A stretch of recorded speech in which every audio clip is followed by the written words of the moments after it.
Hello and welcome to episode 4 of the Completely Random Podcast. Today's episode is actually a part 2 of scare acting, but I have also decided to include cosplay and Comic-Con in to make it a bit more interesting. However, because my experience of cosplay is very limited, joining me today is another actor I worked with at Scarefest, but unlike Dustin and I, who were very cooped up in just one scene in Hayride, this actor was a lot more involved with the park in general and has way more experience than I do in cosplay and scare acting. So today's guest is one of my fellow actors, Kaelyn, aka Cosplay by K. What's up? What's up? What's up? So how are you doing today? I'm chilling. I don't know about you. I'm really excited to do this. Thank you for having me on. I appreciate it. Yeah, of course. I've been very excited to film this episode. If you guys watched my previous episode, you'd remember that scare acting is something I'm very passionate in. And cosplay is also something that I'm passionate in, but still pretty new in. But Kaylin is someone I met while working at Scarefest. She's way more skilled in cosplaying than I am, and she's also more skilled in scare acting. I try. I try. I mean, I've been scare acting I'm going on 7 years now. It's Seven crazy. years. 7 years of scare acting. Yeah, It's that'd come a be. long way. Yeah, that's. Is it purely at Scarefest you've been scare acting at? Yeah, actually, I've only done scare acting at Scarefest, but I've been to a lot of different haunted houses. Mm-hmm. There's plenty to go to around Michigan. We're one of the horror states of the U.S. Yeah, for and sure. we have so many haunt locations to choose from. So being able to go visit a lot of other places and just see what they do versus what we're doing and what we can do better Mm-hmm. is always super duper fun. Yeah, and I actually haven't been to many because when I was a kid, I was a very sensitive kid. I hated everything scary. Me I too. Me too. I was the type where I saw someone when I was like 7 years old. I saw someone play Five Nights at Freddy's in my class, and it scared the shit out of me. When Uh, I was younger, I so distinctly remember when it was still around going to Haunted Farm of Terror, which a lot of people will my recognize. my dad and my Rest in sister peace. actually went to that 4 years ago. I didn't go because I was a chicken. Yep. So I went to Haunted Farm of Terror and I did the hayride and I was afraid of the clowns and the actors and stuff and I would get Mm-hmm. scared. And then I was afraid of the chainsaw. I was the girl who would run away and scream from the little chainsaw because I thought it was real. And now here I am today doing the exact same thing to other people. And it's way more fun. I think it's way more fun It's being the actor. it is. I will agree to that. Yeah. I think the thing that made me really not like the horror genre was I think I was 7 years old. I watched R.L. Stein's The Haunting Hour. There was an episode called Really You, and it was about this doll that came to life and I don't know, just ruined this girl's life and turned her into a doll. And Oh, I remember this one. yeah, I watched this one too. that scared the crap out of me, and I never wanted anything to do with Halloween or the horror genre ever again. I was, Hmm. I was like, Well, nope. I loved Halloween. I loved dressing up all cutesy like and stuff. I was like a little ninja. I was a princess. I was someone from I don't know, Lazy Town or something. I was the girl with the pink hair from Lazy Town at one point. That was like the magnum opus of my childhood, I remember. Halloween was so fun for me. Yeah. But I never really got into the scary thing Mm-hmm. until like, I don't know, probably out of middle school, to be honest. Okay. That's kind of when I got into it too. Mhm. Just out of middle When was school. what was your first horror movie? It That's what was I'm interested in. it was that. It was R.L. Stein's The Haunting Hour. And I got really scared and vowed to never watch it again. But after I got over my fear, my first actual horror movie, I would say, is Lights Out. Oh, really? Yeah, Lights Out. And it's one of the scariest I've seen. You ready for mine? Yes, I want to hear it. How old was I? I was in sixth grade, which is what, 9 or 10? 10, Mm-hmm. 11, maybe 12. I was in sixth grade, and I remember my best friend coming over with my mom, and we watched Saw. That's my first Oh. horror movie. Yeah, my first horror movie was Saw. And directly after, we watched Ryan Reynolds' The Green Lantern, Mm-hmm. which was helpful afterwards, but I Yeah. still had nightmares, and I still went to go sleep with my mom. She remembers it. She always makes fun of me for it. She was like, "You remember when you watched Saw and you had to sleep with me because you were afraid of the big guy?" And I was like, "Yes, I remember that." The thing with Saw, I haven't seen it, but my reasoning for not watching it wasn't because it was scary, but I get very queasy when it comes to, I wouldn't say Mhm. blood, but like the other stuff inside of the Yeah, body. And yeah, like the gore, the like gore, the I inner gore, not the act itself, but like yeah. the just the feeling of it all. Yeah, I Mhm. kind of feel the same way. I can't, there's a few things in horror that I can't do. It's eyes, fingernails, teeth, and joints. I can't do any of those. Gotcha. Yeah, and because nothing scares me too much anymore, I get very nauseous when I watch gore stuff. But analog Mm-hmm. horror still gets me to this day. I can't watch it. Like, Yeah. I think it's, I don't like shadow figures. That's what I do not like. Mm-hmm. I don't like, Skinamarink. For me, it's like audio horror. I mm, can't like crackling or like breathing like the or sounds of hell. yeah, pretty much. Just like Mm-hmm. the I don't want to say animalistic, but it's kind of like Uncanny Valley doesn't scare me too much, but Uncanny Valley when it comes to like movement, Mm. ugh, that takes me out. I remember when Uncanny Valley was popular on the internet. Yep. I would doom Hmm. scroll and get some of it. And I don't know, I thought it was interesting, but it was unnerving at I would go a times. little too far, and then I start seeing faces in the shadows, and I didn't like that. Yeah, because you stare at it for too long and then it's just stuck in your vision for a while. Yep. With Halloween, I actually asked my mom not too long ago what I dressed up as when I was really little because I don't remember too much. Mm. But I wanted to know. Apparently, when I was only a couple months old, I dressed up as a lizard. That was my first Halloween costume. Nice. And then I was a Oh. lion when I was 1.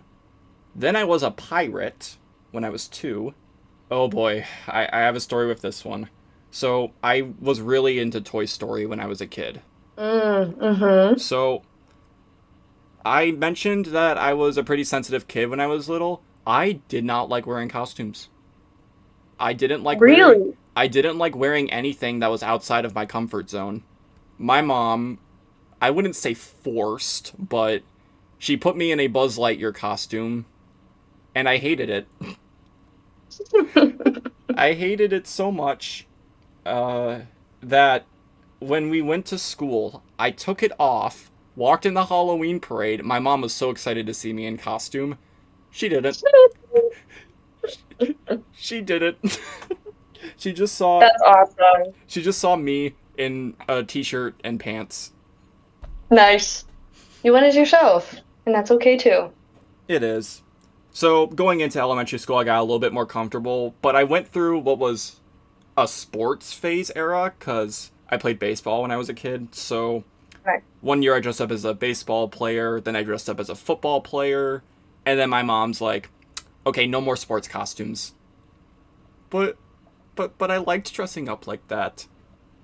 You're about to go into badminton territory. Then I went through my Marvel slash Star Wars era where all of my costumes were superheroes, and I really like dressing up as a stormtrooper. That was a big Mm-hmm. one for me. Not quite as cool as the ones you see at Comic Con. Mm. I passed by some of them. They were really cool. I don't Um, know. Kids dressed up as stormtroopers always make me laugh. why? Because they try They're to just act so evil. small. They're so small and they're trying their hardest to move in all of the plastic. It's just adorable. Oh, they get like the really detailed ones where it's a whole bunch of plastic and like Yeah, and they're just strap-on moving parts. and they just sound like I don't they just sound like a bunch of just like like plastic shopping carts just like shuffling together just like every time they step, you just hear it. It's just shuffling. Yeah, exactly. That's so funny. Yeah, so then after my Star Wars era, this is when I was a teenager, and this is when I found out about cosplaying for the first time. Um, I don't know what a good, like, solid definition of cosplaying would be because I think it's more than just dressing up in a costume. Yeah, that I would definitely say that. I mean, if I can look up like the definition of cosplay. Because And I mean, one person told me it was like a cross between dressing up in a costume and role playing. yeah. I mean, it's basically, yeah, I mean, it's short for costume play, which is just it's just dressing up, performing as your character from fiction or a video game, a comic book, movie, or anime or something like that. And it's not just putting on a costume and just wearing it. It's kind of like I don't know, feeling the character a little bit more than your typical Halloween costume, because Halloween costume you dress up to just dress up for other people and stuff like that. But like usually with cosplay, it goes a little bit deeper. You kind of attach yourself to certain characters and you kind of put yourself in that scenario. And once you put the costume on, you kind of start moving like them. You start kind of talking like them a little bit, and it's really fun. Yeah, it is. It's really fun. I'll go into my first cosplay, which I did wear for Mhm. Halloween for the first time when I first wore this cosplay. It was Wolf from Star Fox. I Oh, that's a good one. Oh, do you know the character? I do. Yes. So I got a Nintendo Switch and I fell in love with Super Smash Bros.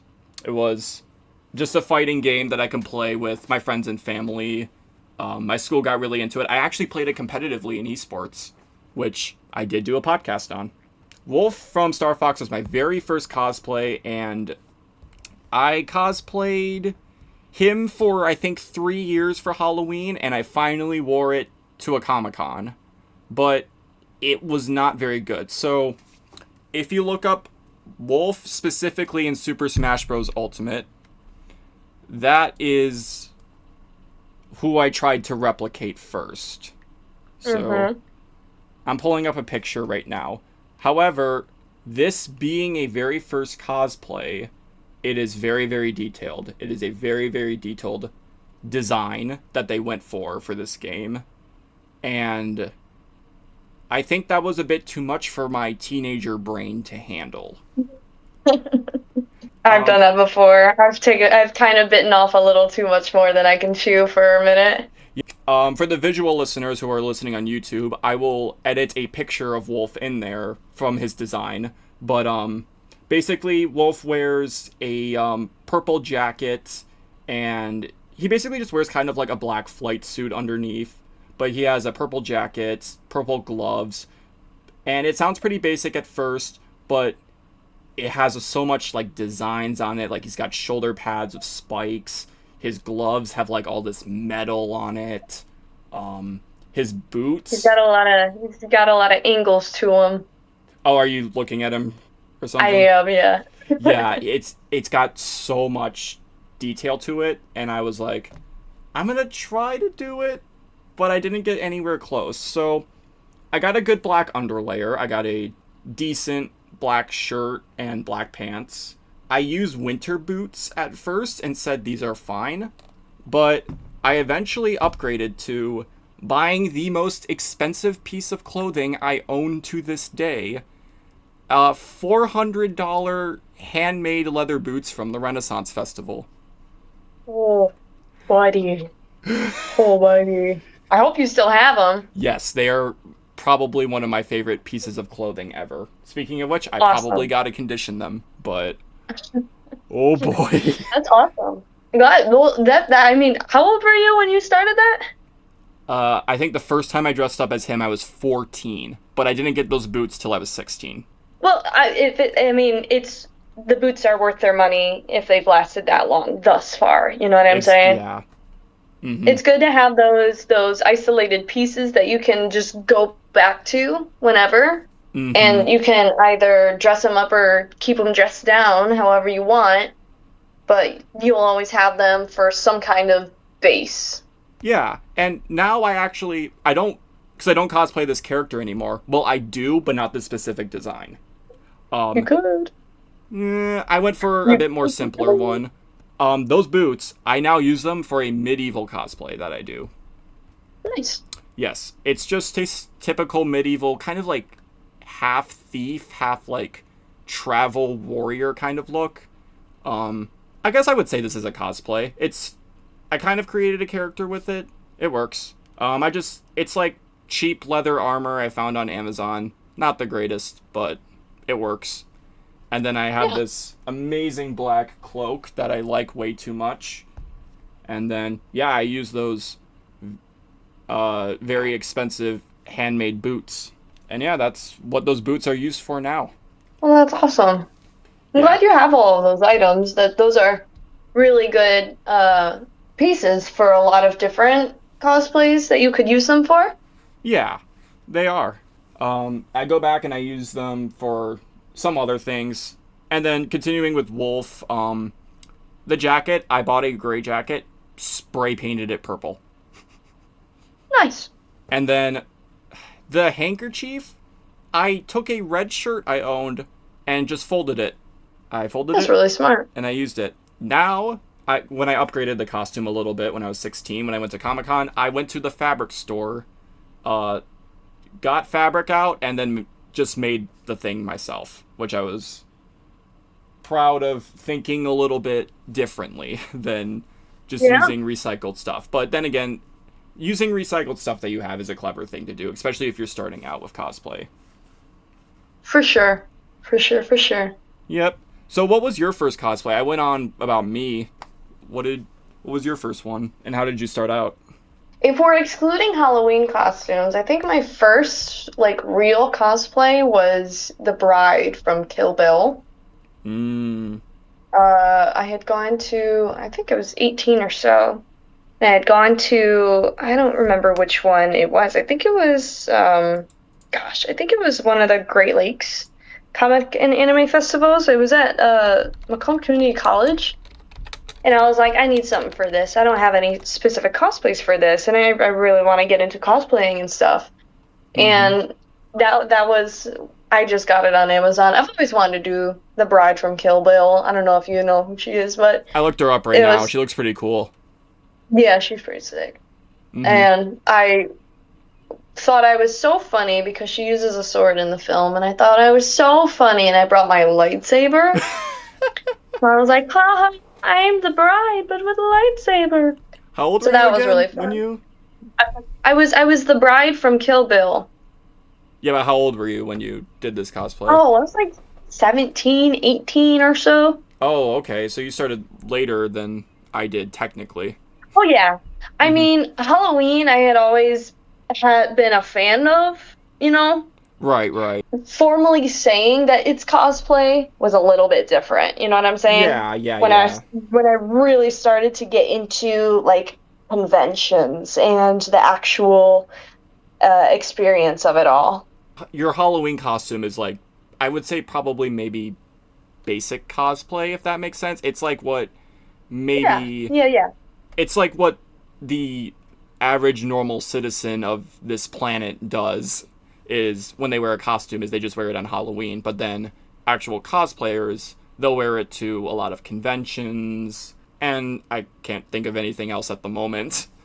Um I mean I get mainly I've conventions. done some of my Scarefest characters at conventions just because I needed something See, off I the thought cuff and I didn't really have anything.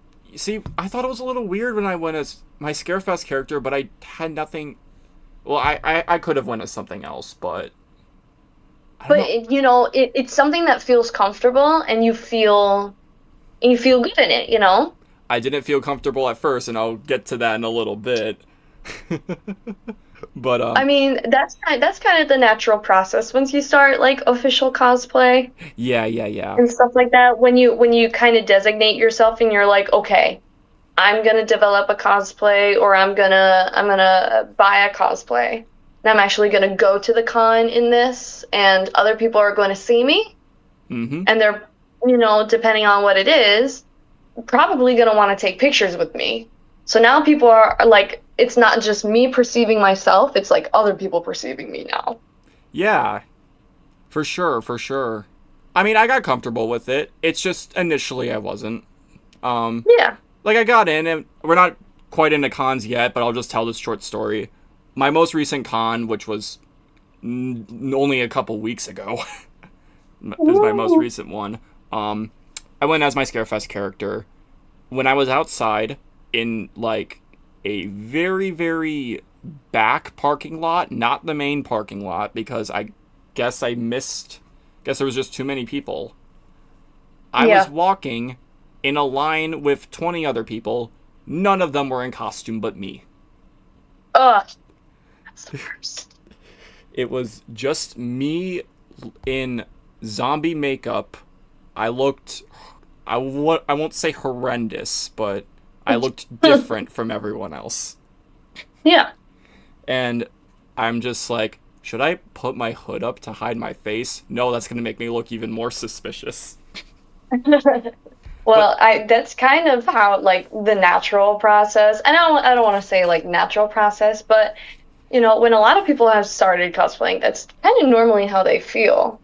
They could just kind of feel very out of their element, and especially if other people are not like costumed in the same way.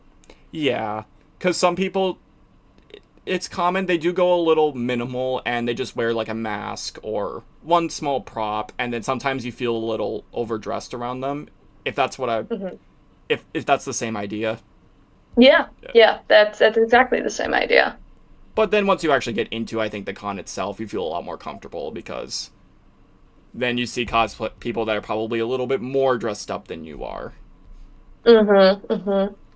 But yeah. So what would you say is your favorite cosplay now? We talked about your first one, but what's your favorite one? Ooh, that's a good question. Or even I have a couple. Honestly, if I'm being so honest, recently I did Emma Frost from X-Men 97, or kind of a cross variation of my own version of Emma Frost, I and we saw it all on did. Instagram. Yeah, me and my friends did an X-Men group, and it was such a hit, and I felt so gorgeous in it that so far that has been kind of my favorite. Really? Because yeah, I do a whole lot of, JoJo's Bizarre Adventure cosplay, and that's really nice. I do Dio Brando a whole lot, gold flamboyant gay vampire who wouldn't like that, You can see it in her especially profile me. picture, kind of. It's a little Yeah, blurry, but yeah, exactly. But I mean, that has always been one of my favorite characters from anime, and getting the chance to cosplay that and uh those two are kind of tied for first because they have such good memories with them. Recently, I know we're not on cons yet, but I just wanted to talk about this moment. When I went to a convention called C2E2, where's that at? that's the Chicago Comic Con Oh, okay. and Entertainment Expo.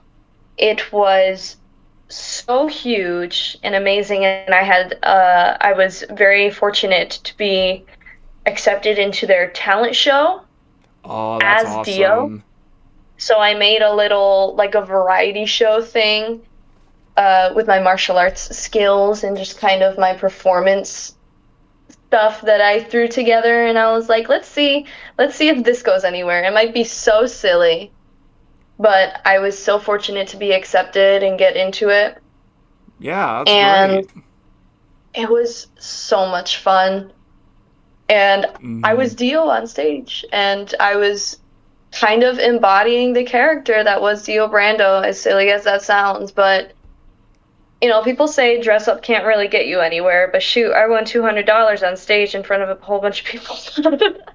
No, you say dress up can't really get you anywhere, but I think it can. I love Oh yeah, for so sure, for sure, for sure. yeah. So a touch on my character from Scarefest, kind of explaining that when I first went to Scarefest in my costume, I let I went into the makeup trailer, and the ladies asked me, how do you want your makeup done, and I said, oh, I'm in this scene in Hayride.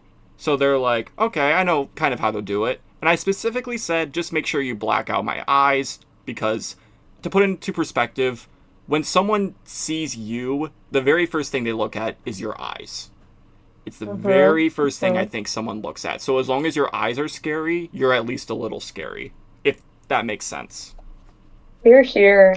And they said, oh, we'll do better than that. I'm like, okay. So I sat there in the makeup chair. They were working pretty quickly because they're pretty skilled. They're great. And they said, okay, take a look in the mirror. I look in the mirror and I see this, which will appear on screen for the visual listeners, but I see this, just me in zombie makeup, and I'm like, holy hell, I look amazing.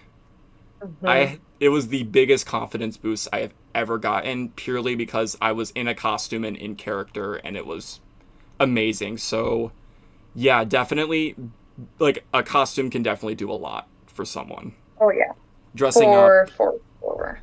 Before we head into Comic Cons, do you think that buying a costume is better or making a costume is better? I mean, it really depends on who you ask, because if you ask a whole lot of people who are, in the competitive cosplaying groups where they do like formal competitions where they make their cosplays, Mm-hmm. um, they would probably say that making it is better.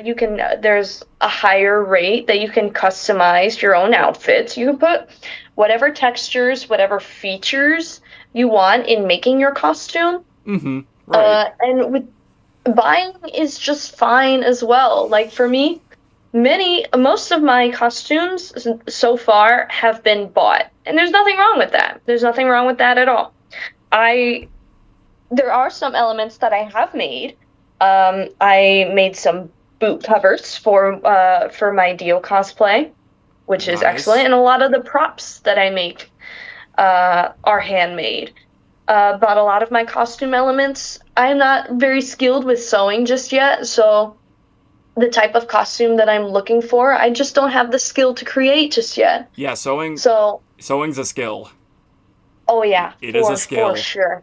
Yep. Mm-hmm. I So it kind of depends on who you ask. I like to do what's called the gather procedure, which Mm. is if you have a costume and you don't want to buy a specific costume for this character or concept, however you want to put it, I like to do the gather strategy, which is where I search the internet, I search thrift stores, I search craft stores for various elements of a costume that I would want. Let's say I go on the internet, just like this Emma Frost costume. I Okay. didn't have to buy a whole lot of things in order to wear this costume. I had tights already. I had some white boots already. I had a corset that looks very similar to her corset naturally. My hair is already pretty light, so I don't have to buy a wig for her or anything. Do you have experiences with Um, wigs? yeah, yeah. Gotcha. Uh, I just need a cape and a capes. I already had white gloves for various other things that I do for other jobs and other performing things, and I just needed some white underwear, and that was pretty much all I needed. But there are so many places that I can go for all those items. You go to Target for white underwear, you go to the Halloween store for a white cape, you go to the Halloween store for some white gloves, or you can go online and get some white gloves. You go to, a costume shop for some white gloves. You go to the thrift store. Sometimes you get lucky and they have capes, gloves, corsets even sometimes, Mm-hmm. or other shirts, pants, costume pieces that you can gather for your character and make it your own. And the cheapest option, you could go in your own closet and find some things to use. Exactly. When I do, I have a group cosplay that cosplays the Wizard of Oz. I'm sure you've seen it in various other places. If you want, I can give a picture of that. Yep, it's appearing right here, right The now. For the visual listeners, right there. Yeah, the dress that I have because I cosplay the Wicked Witch. The dress I had was actually for Scarefest originally, and so was the Oh, cape. Yeah. So I have like a okay. little another Scarefest haunted house character that I use that dress and cape for. Okay. So most of it is just using and reusing for different purposes. Yeah. When I cosplayed Wolf, it was kind of half bought, half used. A lot of those Yep. pieces I bought them online and then just made adjustments myself. Like I said, I talked about finding a lot of things in my closet. The shirt, perfect example. Found a red shirt in one of my drawers, took it out, folded it into a handkerchief or a scarf. Hmm. It was pretty tight, but it worked. I'm definitely more of a buyer though, just because I can't make clothing. But I do have a grandma who is very craftsy, so she can even just make a couple parts. I felt bad because at one con, she made parts for Wolf, but the it didn't fit my arm very well, so it just fell Oh, off, and I was like, I feel so bad, but I can't wear these. They're falling off. yeah. Safety pins and glue dots are my best friend. Yeah, well, those were Velcro, and sometimes Velcro Oh, doesn't Velcro. yeah. You gotta sew through the Velcro half the time in order for it to stick, so that's the hard part about it. You just kind of gotta give and take with what you got. Yep, give and take with what you got. I guess cosplaying, wrapping that up, we can. I wouldn't say wrap up cosplaying, but we can transition that into Comic Cons, which is a Mhm. very, very fun event. It really Mhm. is. Comic Cons are fun, but if you don't like crowds, they can definitely be overwhelming. The good part about that though is that we're in a state that provides a lot of variety Yeah, for different conventions. Some of them are smaller, some of them are a whole lot bigger. And I really like Michigan having that variety. And then you can travel to other places that might have either bigger or smaller cons too, which is also nice. yeah, for sure. How many Comic Cons do we have in Michigan besides Motor City? Um, I don't know an exact amount, but a lot of them are advertised through very similar companies. Gotcha. I know upcoming is really cool Comic Con. I think that's in August. No, that's in July. I'm sorry. In Flint. Oh, okay. They have MI Anime, which is very similar to Motor City Comic Con. It's in the same Vibe Credit Union Show place. I think that's in August as well. They have Ozoku Con in Port Huron. They Okay. have Astronomicon, which is kind of like a variety Comic Con similar to Motor City. That happens in April normally. Okay. And then Motor City Comic Con happens normally twice a year, Yeah, May which and is usually November. the big boy. The big one. It's fun though. It's And then really fun. and there's a few other smaller ones that are kind of in there as well. I just was a guest cosplayer for the first time at the Great Lakes Comic and Anime Festival in New Really? Baltimore over by Scarefest, and it was a a blast. It's such a fun time. Wow, that's cool. Oh yeah. Like, getting to be a guest cosplayer. Yeah, that's awesome. I mean, I've seen Thank you. YouTube like stories from guest cosplayers, but that's huge. Thank you. I appreciate it. Yeah. Was it fun being a guest cosplayer? It was really fun. I got to do it with another a friend from Scarefest, Storm, Life is Storm cosplay. One of the girls in the makeup trailer who just is like a clown. No, no, no, no. That's my bestie Ren. Oh, okay. But Storm is usually glow stick in the castle. I'm not sure if you've seen them before, but If you showed me a like picture, I'd probably recognize them. I'll be sure to send you their Instagram afterwards. Okay. But yeah, we were both guest cosplayers, and it was such a fun time. It was such a new experience for me too.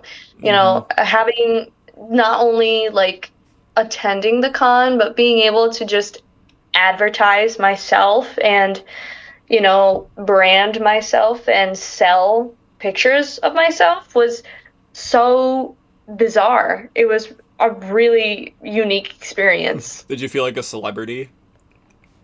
I did feel like a little bit of a celebrity, I'm not going to lie. Mm-hmm.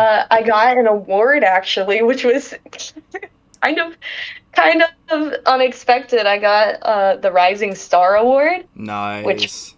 in my head meant I just talked to him a whole lot, which is totally fine. I get that. And I got to be one of the hosts for the cosplay contest there too. That was also a great experience.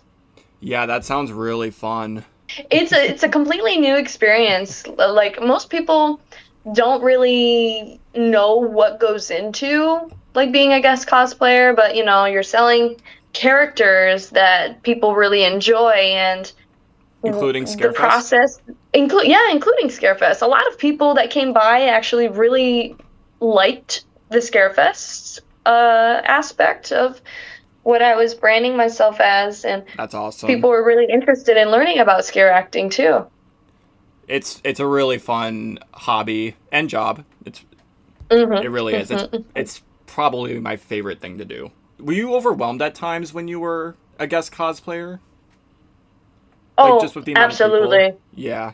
With, well, I wouldn't say with the amount of people, but just trying to feel like I was doing it right because I Mm-hmm. was next to people who had been doing it for much longer than I have, who have been, you know, making money off of their content and stuff like that, where they, brand themselves on Instagram and TikTok and stuff like that, and they make money off of that. And I'm over here like, oh, I'm just a little person. Like I don't do this like super professionally, but I guess I do it professionally now. This is really cool actually. So I was gonna say it was it was a really fun time. you seem to have a growing Instagram, so I appreciate it. yeah, I could definitely Well, say I that you do do my it best. professionally.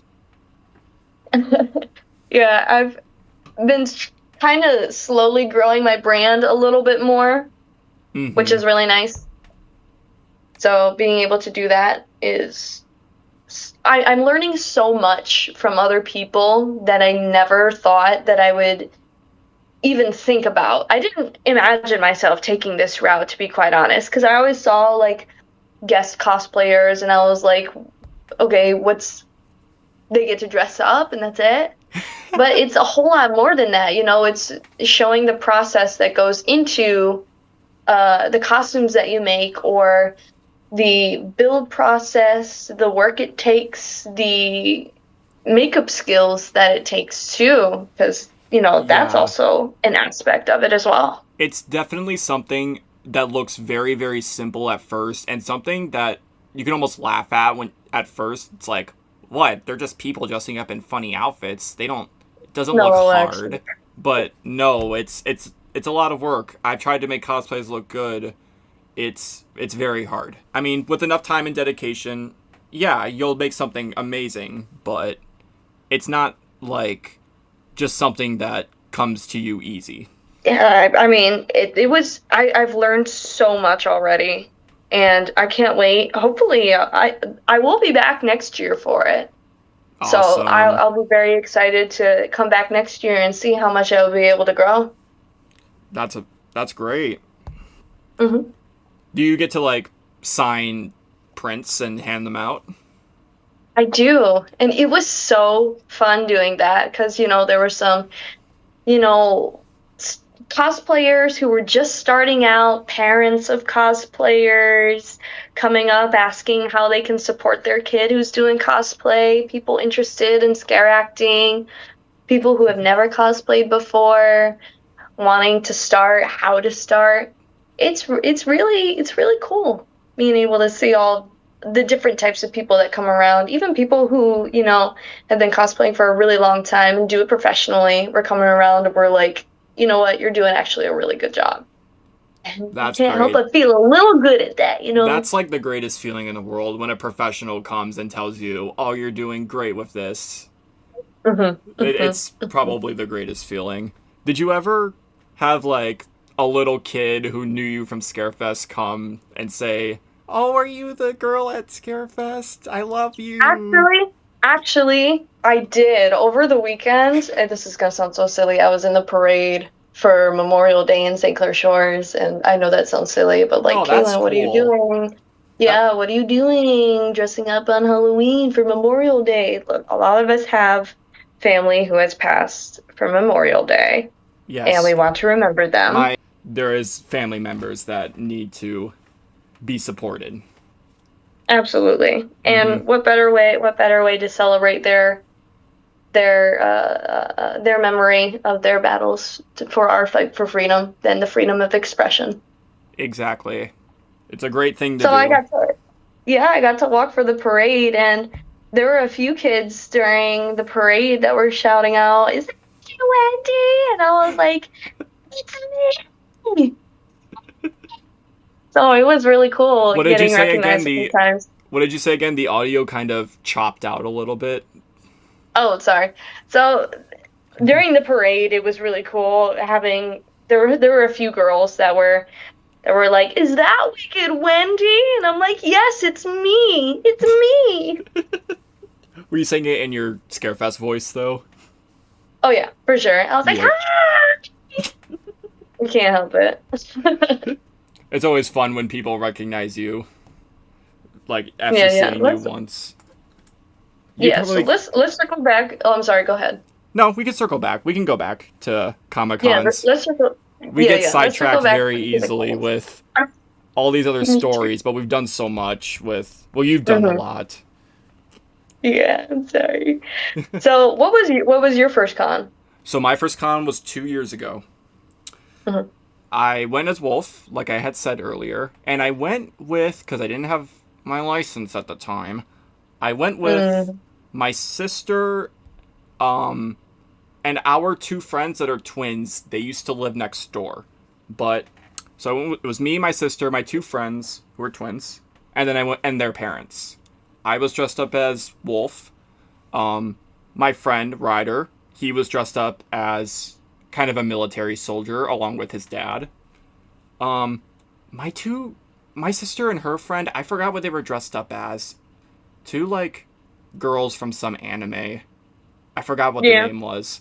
And then their mom, my friend's mom, was dressed up as Rosie the Riveter. I think I said it Nice. correctly. We went in, and my sister's, who has been to a con before me, she had said, like, it's crowded, but it's not the worst. Well, I walked in, and she said, it was not this bad last year. Yes. You guys went on Saturday too. Yeah, we went on a Saturday. Ooh, Saturdays are so difficult. I was very, very hot because Yeah. because I had actually upgraded my costume. I went from a like spray painted jacket to an actual black leather jacket. So I was wearing Hmm. black leather, and so it was very, very hot. It was extremely hot.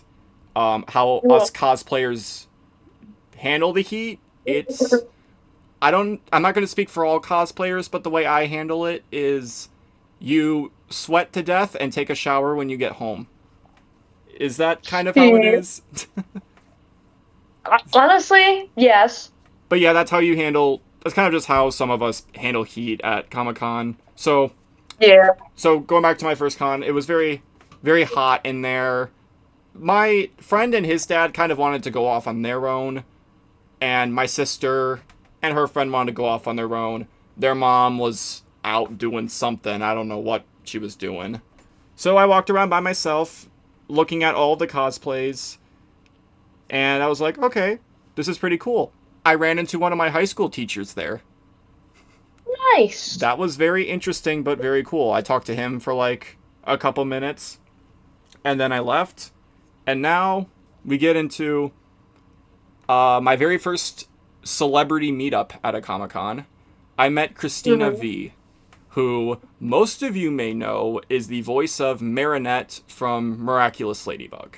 I do not watch that Mm. show, but my baby sister does. So Oh.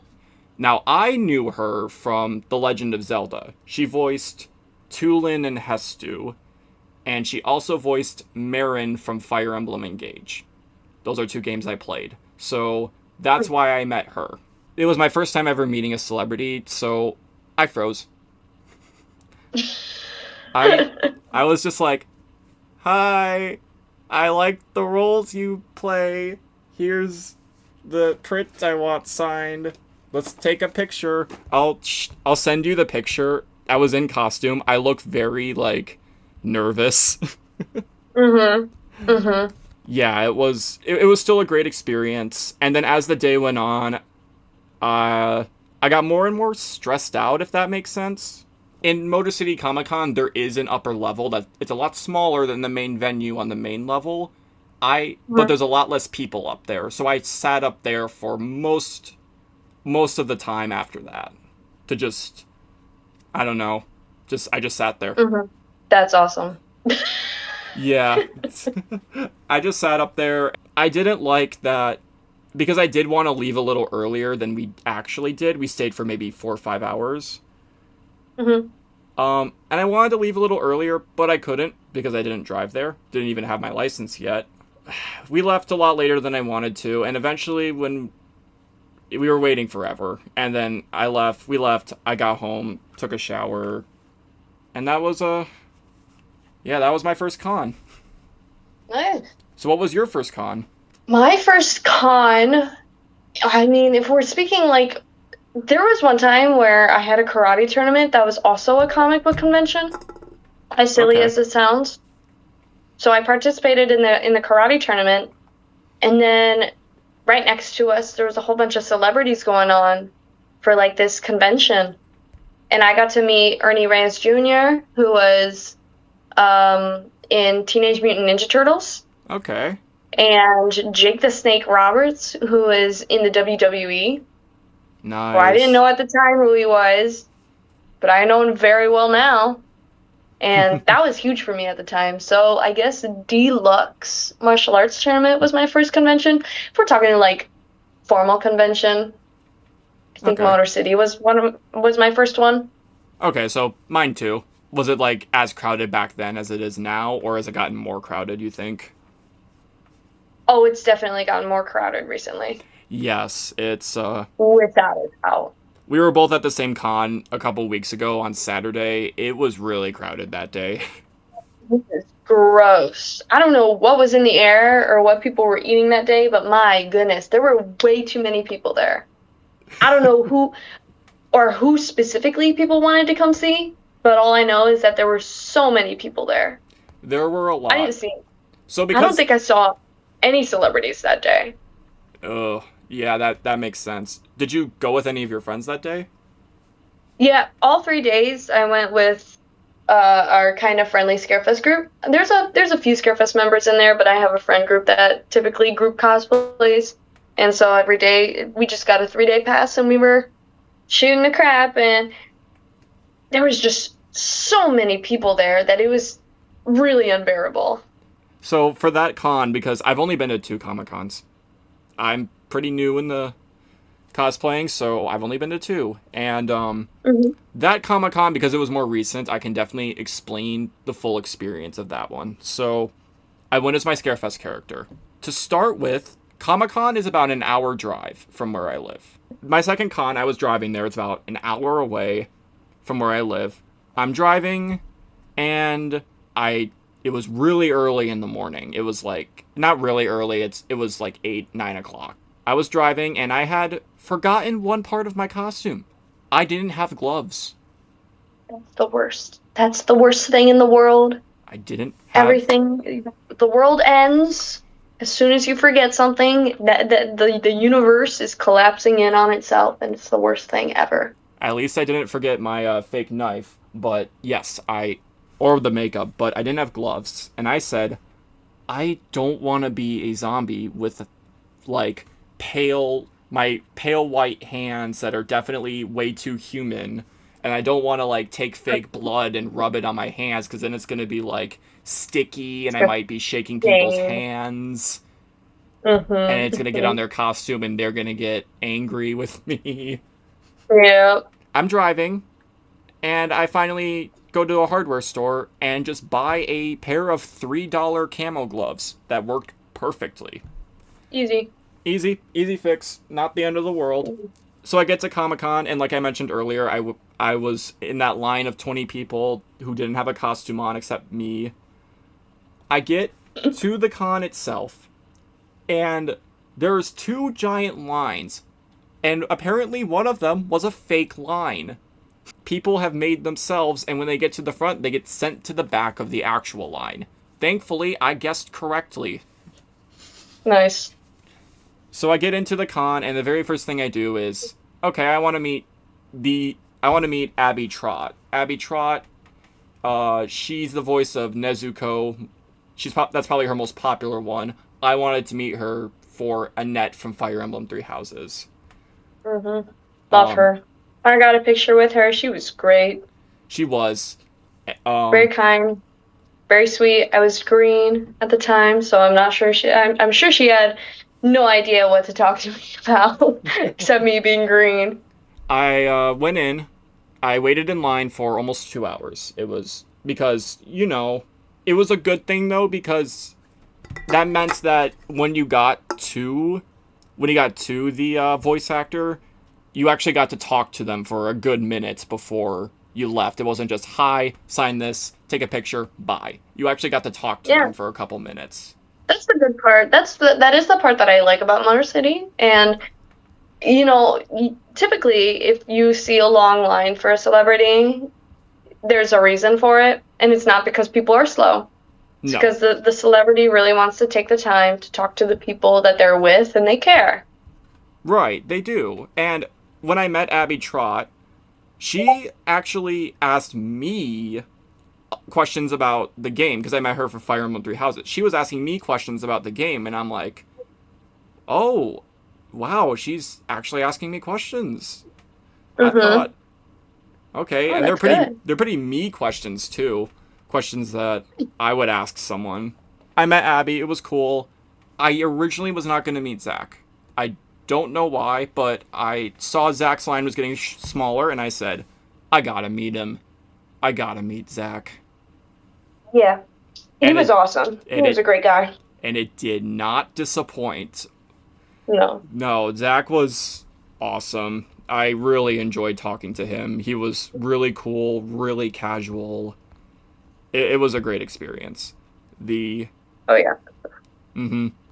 The only thing I didn't like was the photographer because they were a little pushy, but that might just be because the Yeah. voice actors didn't want to like be rude to their guests. So yeah, continuing with that con with me, I didn't do much after that. I kind of just walked around.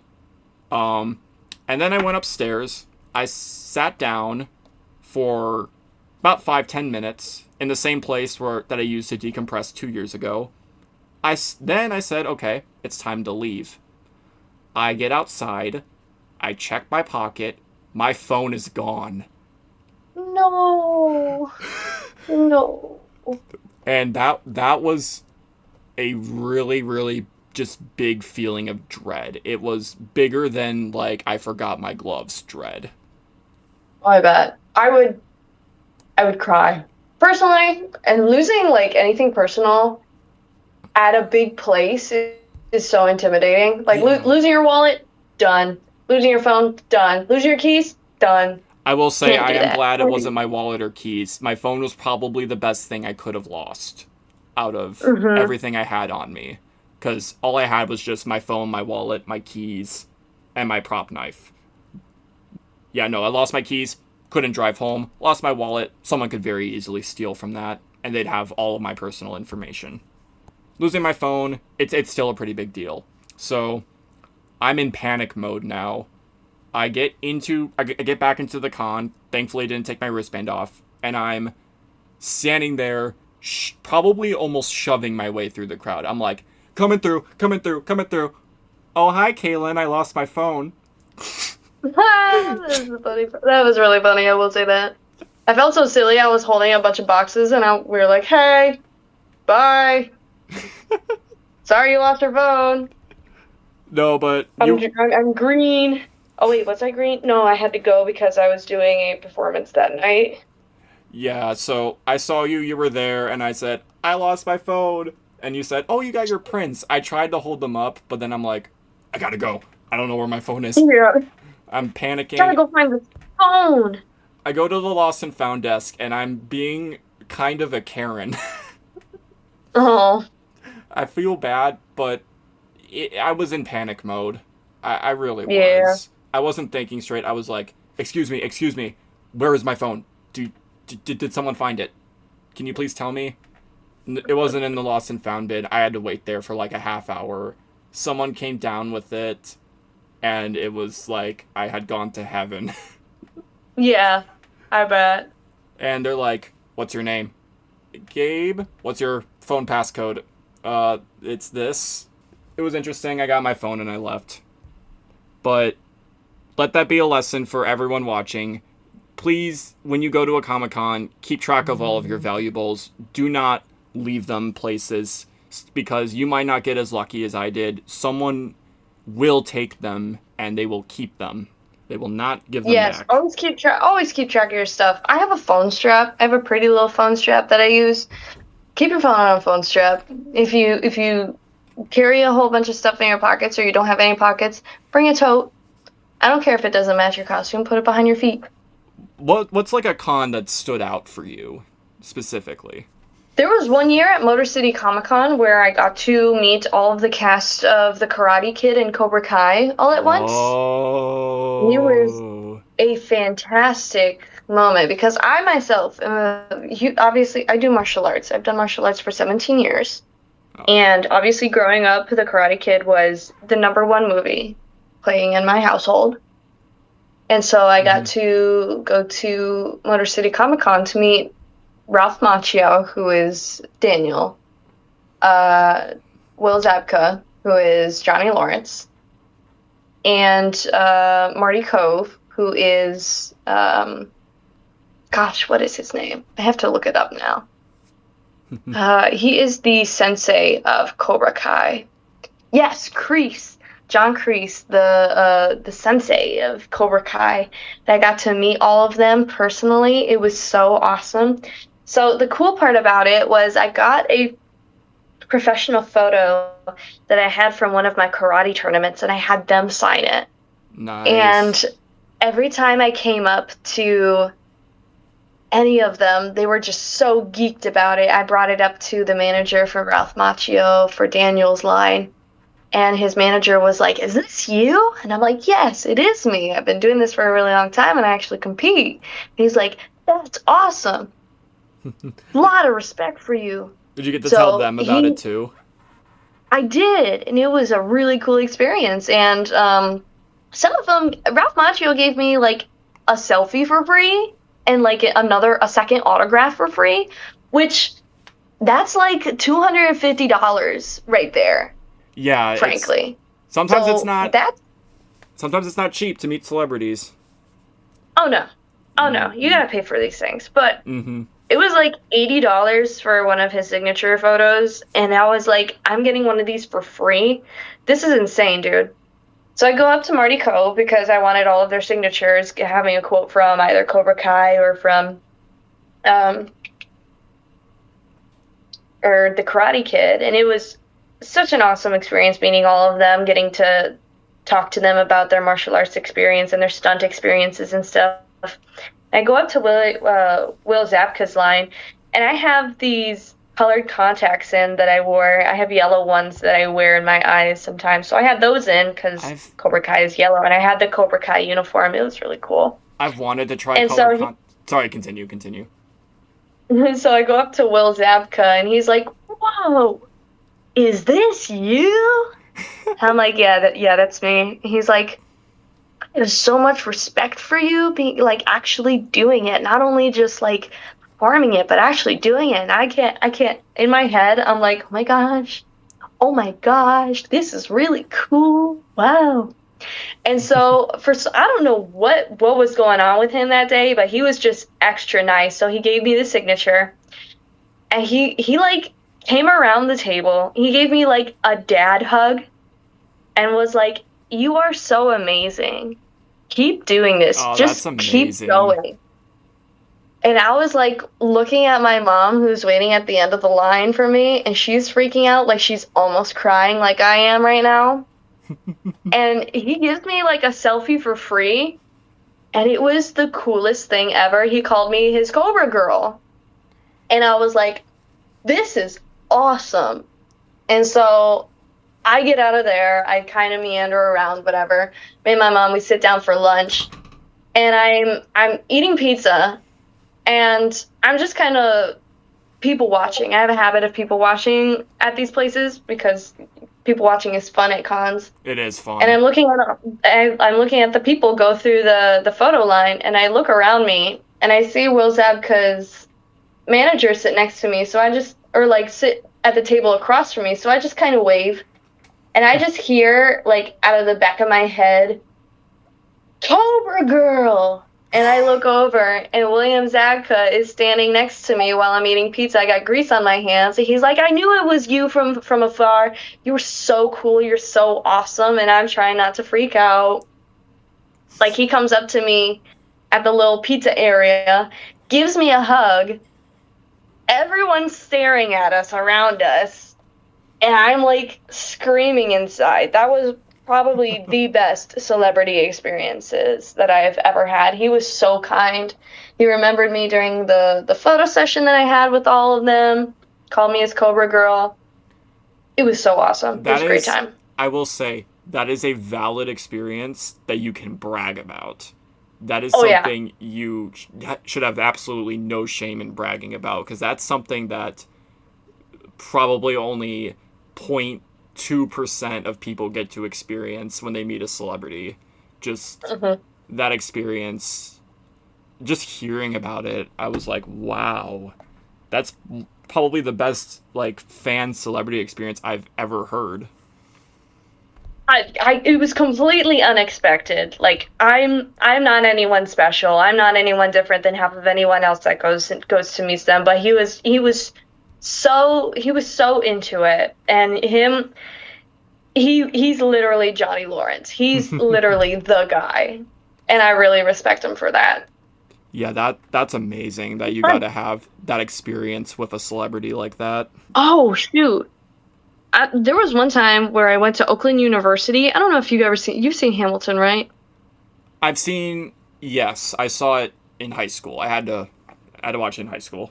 So the guy who plays the president, I got to meet him at Oakland University. I don't Oh, know why. I don't know how. I don't know how someone configured that or how someone set that up. But he was just there. He did a little lecture thing.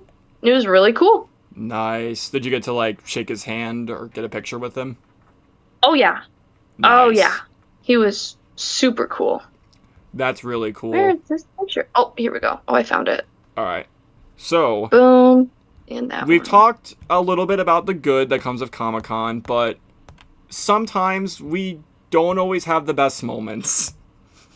Yeah. I've talked about my phone situation, but have you had any, like, kind of bad moments with other, I guess, people at cons? This most recent con I have experienced, I mean, it's a behavior that I've seen pretty consistently with group cosplayers or just cosplayers in general who do different types of complicated outfits and such, but this most recent con just kind of hit the nail on the head with how ridiculous it was. Mm hmm.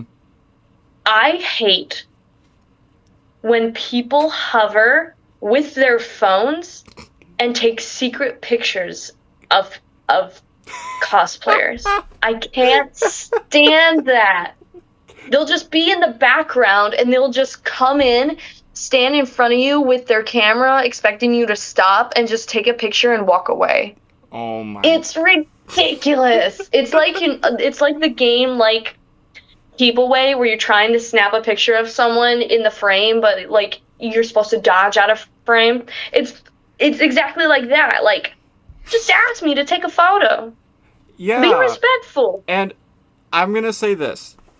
I saw a group of like Resident Evil style, like kind of Resident Evil soldiers. I wanted to take a picture of them, but I said, "No, it's not. I got to ask." Didn't do it. Mhm. Just didn't do it. Didn't even ask and didn't even take the picture. No. But We like, want we want you to ask us. Like we love when people come up to us asking if we can take a picture. That's pretty much what we're there for half the time. When we yeah. cosplay the Wizard of Oz, we take two steps and someone else wants a picture. We take two steps and someone else wants a picture. Half the time, we don't even move. We're just kind of stationed in one area out of the way so that people can take a picture of us. Mhm. People love the Wizard of Oz, but then people start coming up and they're like, they just kind of weave their hand up Mhm. and they just take a photo, or even when we're on break. Like my boyfriend Cole, he cosplays a Tin Man. He has Okay, that's cool. so many parts as the Tin Man. He's literally wearing a trash can, okay?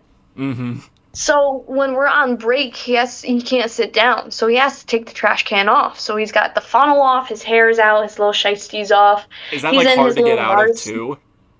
Is It it is. like It's pretty difficult. So he needs two people, but it's still like, my lord, people will come up to us while with like pizza shoved in our face, being like, "Can we get a picture with you?" And I'm like, "No, wait, I'm eating." I was going to say like if someone wait till they're done. If they're busy doing something, especially eating. Eating's a big thing too.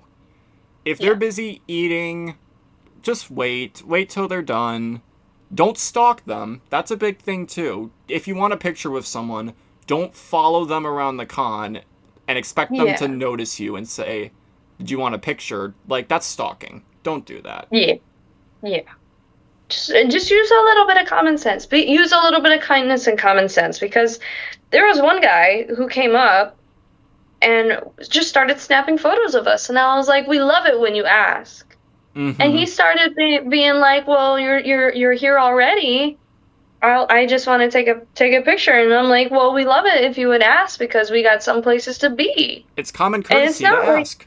yeah, I'm not trying to be disrespectful or It's not. It's say that valid. it's not like a private thing. It's obviously a public convention, but respect still matters in the cosplay community. We love it when you ask. We love when people are respectful, and we want to share in the same feeling of respect and kindness, especially for the stuff that we love. And so, if you come up to us, most often than not, we will say yes. We might tell you, "Hey, we're going to take a break for a minute," but Mm-hmm.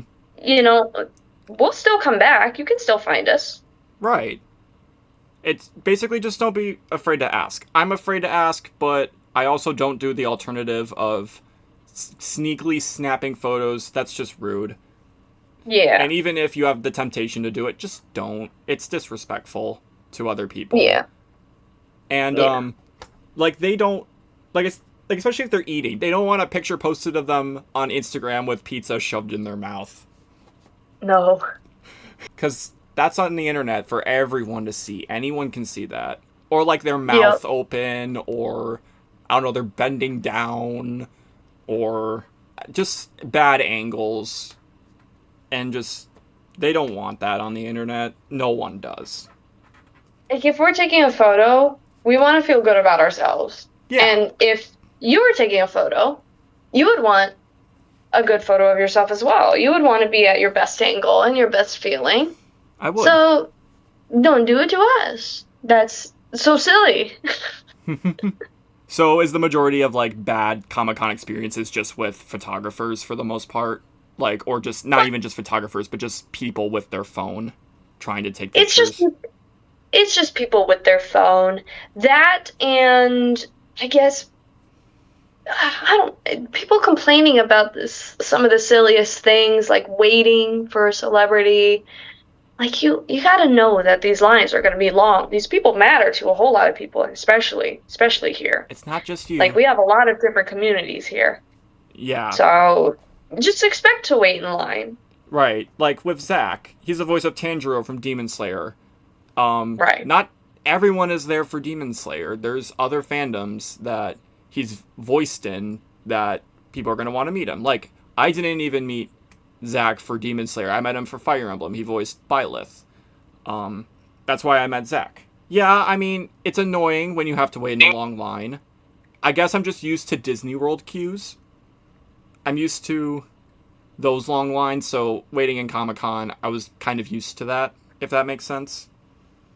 Mm-hmm. It's just other people that normally ruin, I wouldn't say ruin, but can make the experience more stressful than it needs to be. But conventions are still excellent. People at cons are still very well behaved. Like we've gotten lucky at Motor City Comic Con, to be honest, with Yeah. how kind of lax the celebrities are. Like the security could be tight knit. It could be like no one gets to see people for longer than like a minute or so. Like they could time the thing, but they don't, and they give everyone the opportunity to have a really good experience with them. And that's a good thing. I'm glad that they do that. I mean, I don't know if it will stay the same way. I hope it does. Yeah, it's a good thing, and I hope it lasts. I do want to get into Scarefest pretty soon, but before we do, you mentioned martial arts, but you're also involved in a whole lot more stuff outside of just cosplay and Scarefest. So, what are some other Yeah. stuff that you are involved in? I am an actor with the Murder Mystery Company out of American Immersion Theater. That's So I get to go awesome. to various different places, various different parties, acting out murder mysteries for different decades and different themes, and it's a blast doing that. I'm also a part of the Michigan Rocky Horror Preservation Society, or the MERPS as we Mm. call it, which is a shadow cast of the Rocky Horror Picture Show. Have you seen it? Have you seen the Rocky Horror Picture No, but Show? I've heard so much about it, and now honestly that you're talking about it, I probably should watch it. Yeah. So my recommendation, if you have not seen the Rocky Horror Picture Show, Mhm. watch it on your own first. This was my process. This is how I got into it. Watch it on your own first. It will not make any sense at all. Gotcha. Watch it a second. Go to the Shadowcast. Think, this is kind of fun. I like this. Okay. Watch it again at home. Say, this has absolutely no plot. Why am I still watching this? And then after that, you're perfect. You'll become completely obsessed with it and have no idea why. Is it like more kind of like theatrical horror, if that makes sense? It's campy horror, so I don't know if you're familiar with the term camp, which is kind of like a not necessarily a parody, but an over exaggeration or comedic Yes. exaggeration of different things I think or concepts or ideas. I think the closest thing I've ever watched to that is Elvira, Mistress of the Dark. I was just about to say Elvira is an example of horror camp as Okay, well. so I am It's familiar very with along it. Yeah, it's very along the same lines as Elvira, Mm-hmm. but the references in the Rocky Horror Picture Show are very tongue in cheek. If you're familiar with the actor of Tim Curry, like in Yeah. Clue or in Home Alone, it makes the experience a whole lot better, I would say. So the reason why I love that actor, um, yes, I do know from Home Alone, but my favorite movie ever on this planet is Scary Movie. Yeah, So I know him from Scary Movie 2. that's awesome. Yes, that is Yeah, Scary Movie 1 and Scary Movie 2 are my two favorite movies of all time. we pledge allegiance to Tim Curry. We really do. Yes, 100%. So if I were you, I would take the chance this year at Scarefest, before Scarefest, I would say watch the Rocky Horror Picture Show because it's such a blast to get into the October season, and it's such an October movie. It It's such is. an October movie. It is. We spice it up by having themed nights. So the Rocky Horror Picture Show is themed every month. We have a Mm-hmm. classic show and a themed show. So our upcoming shows in June we have a classic show, which is just everything you see on the movie is what's going to be performed in front of you, which is what the term shadowcast means. But you're basically shadowing everything from the movie. That makes sense. Yeah. So we have our classic show, which is accurate to the screen. And then we have our Pride themed show because next month is Pride Month and everything is rainbows and it's really, really fun. Gotcha. It's cool that you get to do not like a themed one and not just the standard one as well. Kind of spices things Right. up. Yeah. Maybe eventually. And I've been kind of throwing this idea around for a really long time, has been a shadow cast of the Rocky Horror Picture Show at Scarefest outside on the screen. Oh, that would be cool. Would be so much fun. It'd be really cool. So how long have you been in it? Like, when did you start doing that stuff?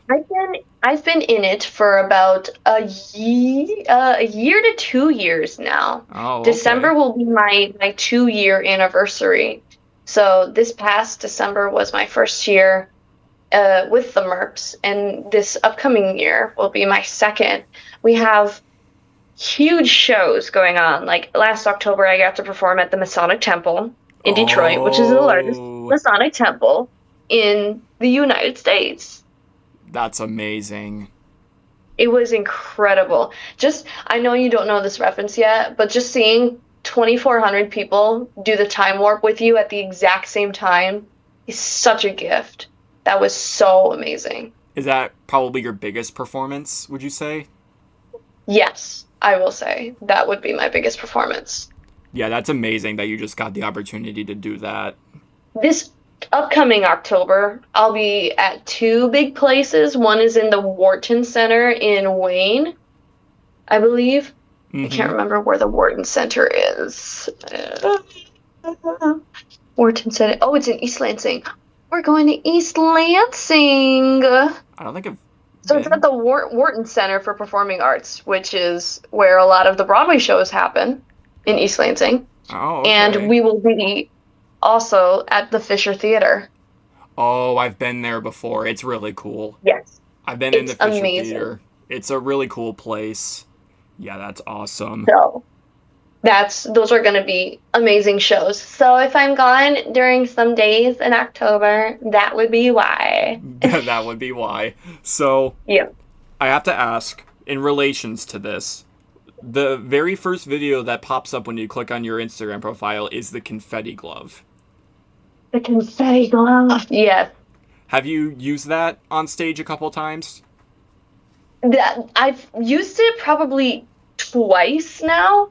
So during the Rocky Horror Picture Show, the best part about it is that it's an immersive interactive experience. Oh, those are the So best. it's tradition during the show to yell at the screen and to throw items during the movie. Right, So right. what happens when you go to the Rocky Horror Picture Show Shadowcast is you buy a prop bag, and during the show, you open your prop bag, and we have a character for the show called Trixie. And Trixie will sing the first song, and Trixie will direct you during the show to say certain words, yell at the screen, throw certain props, do certain actions for the movie. And it Mm-hmm. is very, very fun. And that confetti glove was me being Trixie for my first time. Oh, okay. And for Trixie, you can kind of do anything. This was a classic show, so I could just throw on whatever costume I would want and just kind of experiment with whatever character I was thinking of. So I did a vampire, and it was so much fun. And that confetti glove thing was the first time I had ever done that, and it turned out so, so good. Yeah, it looked really cool, and even the visual effect, because I think I did see at the end of the clip, it was like you doing it on stage, and it looked really cool. The audience looked like they loved it. But when I went into Oh the, yeah. but I briefly went into the comments, and it seemed like a couple people were like, I would say cautious about it. They were like, make sure you get permission first or something. Oh yeah, for sure. So I'm very fortunate to be a part of this cast with an amazing theater staff. They stay after and they pick up after the patrons go and they pick up after us. Mm-hmm. And we make sure that the theater is neat and clean and we have our own chores post show that we do backstage to make sure that we can continue working with the State Lane Theater Right, in Wayne County, Michigan. because you don't want to leave a bad impression. Oh, absolutely not. No, no, no, no. We have been selling out of a lot of shows recently for the Rocky Horror Picture Show, so we want to continue staying there for as long as possible. That's great that everyone wants to come see it, and amazing Yeah. that you get to have fun with it too. Going a little bit back to Comic Cons, have you ever vlogged a Comic Con? I have vlogged a Comic Con, and I believe it is on my YouTube, Kaelyn Kowalski, Kowalski. It's one of my first ones as well. That's that first Motor City Comic Con that I went to. It was for my birthday. So my Oh, mom okay. took me for my birthday, and I met Matthew Lillard and Skeet Ulrich from Scream. And actually, I think I met Jamie Kennedy too. So I met all of them at once. It was just for a photo op, but man, Matthew Lillard is so immersive. He's just a great celebrity to me. If you ever get the chance to try and meet a celebrity, Matt Lillard is probably your best bet if you want a Mm-hmm. great experience guaranteed. Life's too short. Just do it. If you're having second thoughts, just do it. Just spend, honestly, and I know it's a lot, but spend the money. It's so worth it. Because you never know when you're gonna get the opportunity again. You don't. Okay, so I think before we get into Scarefest, we touched briefly at the beginning about like stuff that kind of scared us when we were little. Yeah. You had mentioned that audio horror is something you don't really like a whole lot. Yeah. It's hard to describe. Analog and audio horror freak me out a little bit.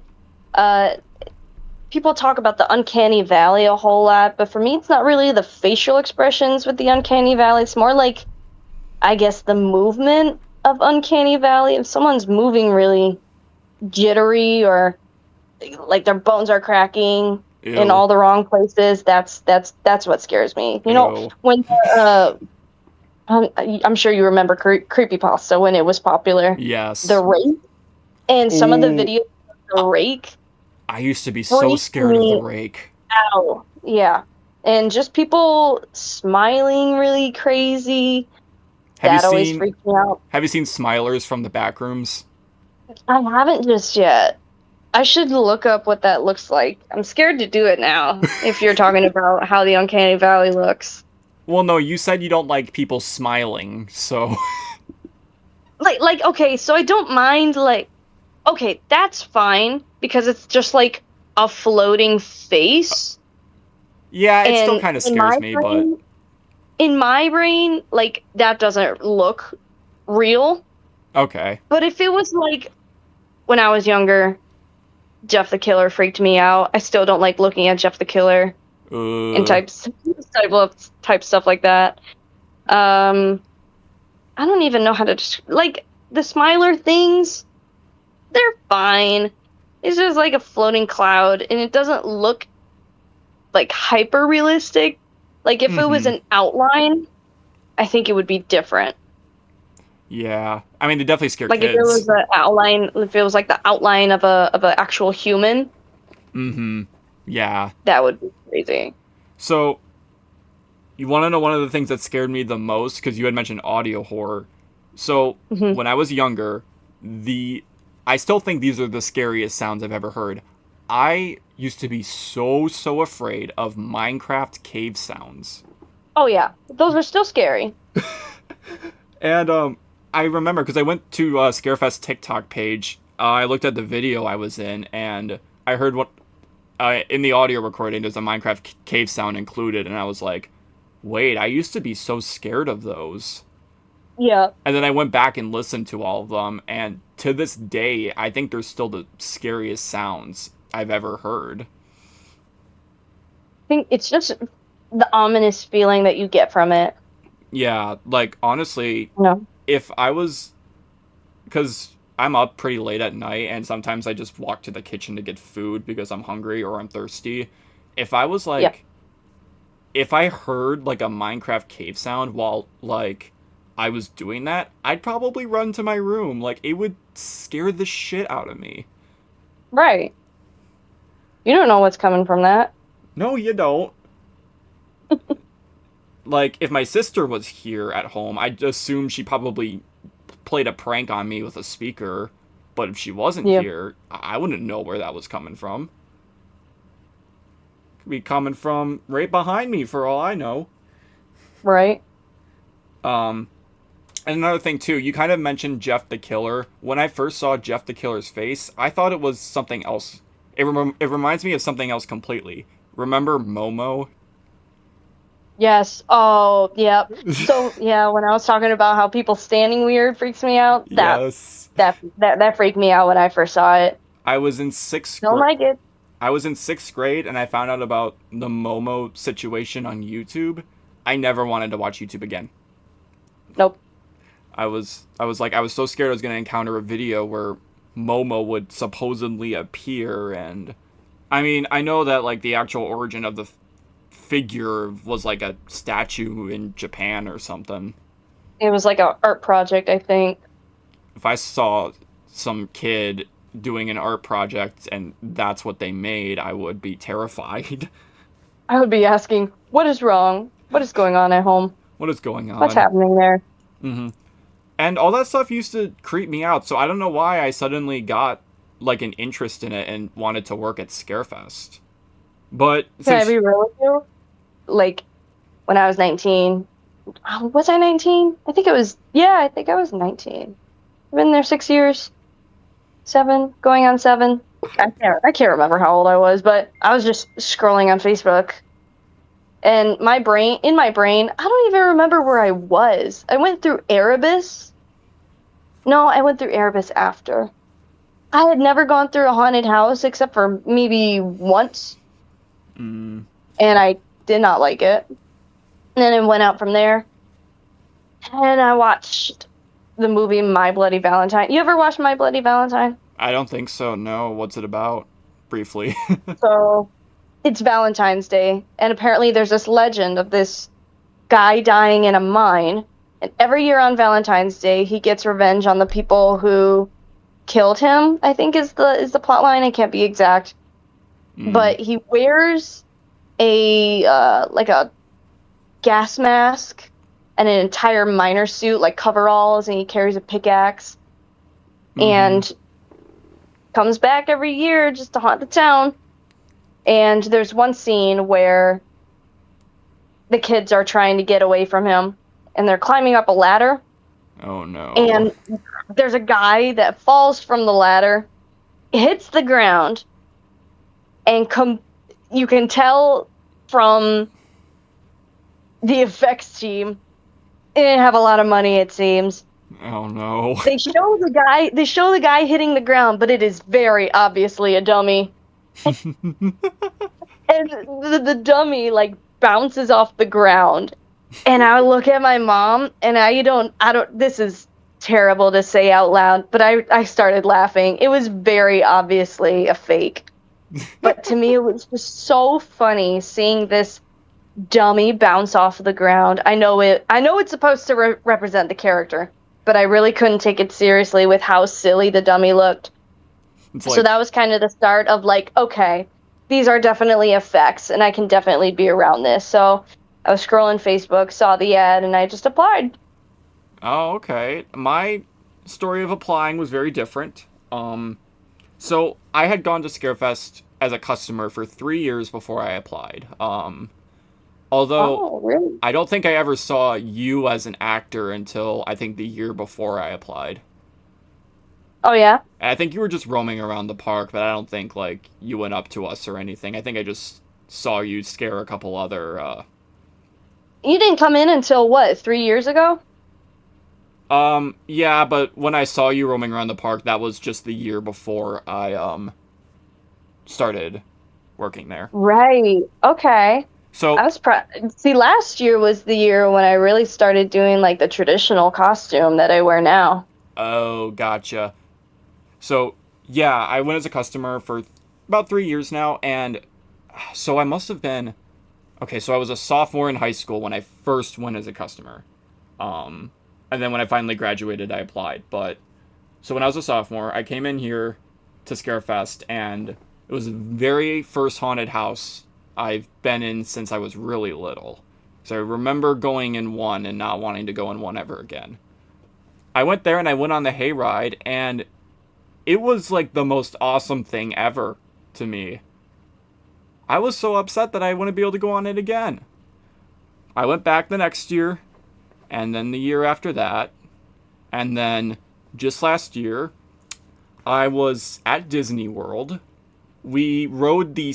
I was riding the Skyliner by myself from our resort to Epcot, and the Skyliner from our resort to Epcot took like, I don't know, it took 20 minutes because there was some like backup going Oh on. no. So I went on my phone and I said, I do need a job when I get out. I applied at Scarefest on at Disney World on the Skyliner. What a fun story of the Skyliner at Disney. Yep, that's where I filled out the Scarefest application on the Skyliner. The happiest place on earth, making people And want to be after scary, I guess. and then after I applied, because I went to the Halloween party at Disney, I was like, Scarefest is gonna be so fun, and it did not disappoint. It did not disappoint. I'm glad you're having a good experience there. I was. And then, so then I was just like brainstorming costume ideas. I'm like, what do I want to be when I go there? Because I don't even know which attraction I'm going to be in. Because, correct me if I'm wrong, I think, like, Hayride and Forest, you could be under 18, but Maze and Castle, you have to be over 18 to apply there. I'm aware that our castle is 18 and up. I'm not sure about the other attractions, but Um, I know for certain that the castle is 18 and up. right. And before I forget, because I just remembered this, so I put up this disclaimer on my video with Dustin if you have watched that before, but when Kaelyn and I speak about Scarefest, we are speaking about our experience as actors. We are not speaking for the park. This is just about Yes. us as actors. We do not speak for the company. We're not like speaking for the park itself. We're just speaking about our opinions and experience there from our point of view. Yes, from our point of view as actors. So, Yep. continuing, I was brainstorming ideas. I didn't know which attraction I was going to go in. Since I was over 18, I could be in any of them, but I really really wanted Hayride. So, Mm-hmm. I talked to my dad and he said, "You should go as the Grim Reaper." I liked the idea at first, but the more I thought about it, I'm like, I don't know if that's the costume I want to go for. Yeah. Plus, is the Grim Reaper trademarked? I don't think so. I think it's just a concept. Can you trademark a concept? I mean, you can, I guess, but it's really hard to do that. So much media has used the Grim Reaper. I don't think it's the character I in don't think it particular is. is trademarked, but it's fine. I didn't really. Now that like I thought about it, I'm glad I didn't go as the Grim Reaper. I liked my Yeah. character way too much. So Yeah. yep, that's kind of my story. I just went with I went to the hiring event.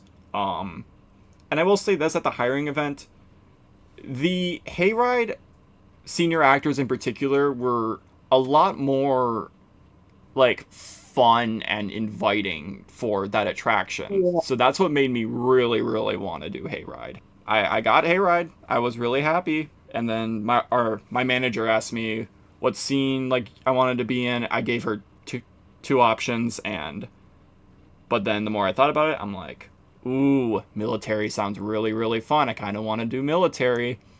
Yeah. And sure enough, I got military. Nice.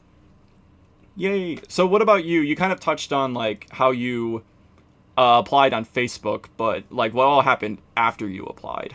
So funny enough, I actually didn't, you know how you guys have orientation and stuff like that, which is that basic like dress rehearsal. Yes, I did not make it to dress rehearsal. I made it to the hiring event, but dress rehearsal, I was in Ireland. So, Right, right. But yeah. I didn't go to any of that. I came in on the first day, didn't know where to park, and I ended up, you know, where the actors area is, where it has like the three trailers, right? The costume trailer Yeah. and the makeup trailer. Did you go It to used to be a customer third parking? one. It used to be a third one, and I accidentally pulled in where you walk up. So like the Oh. walking path, I drove through that. I climbed out my car because I was crying because I didn't know where to park. Someone directed me to the right parking lot because I was so frustrated and so overwhelmed about where to go. I had no idea what I was doing. Gotcha. So I walk in with I had like black and white sneakers, which is white sneakers, big no-no. Black sneakers are fine, but what black and white sneakers? No, no, no. So I go Mm. in with that, and I have no costume. I have no makeup. I don't know what scene I'm in because I didn't go to orientation to get placed in a scene.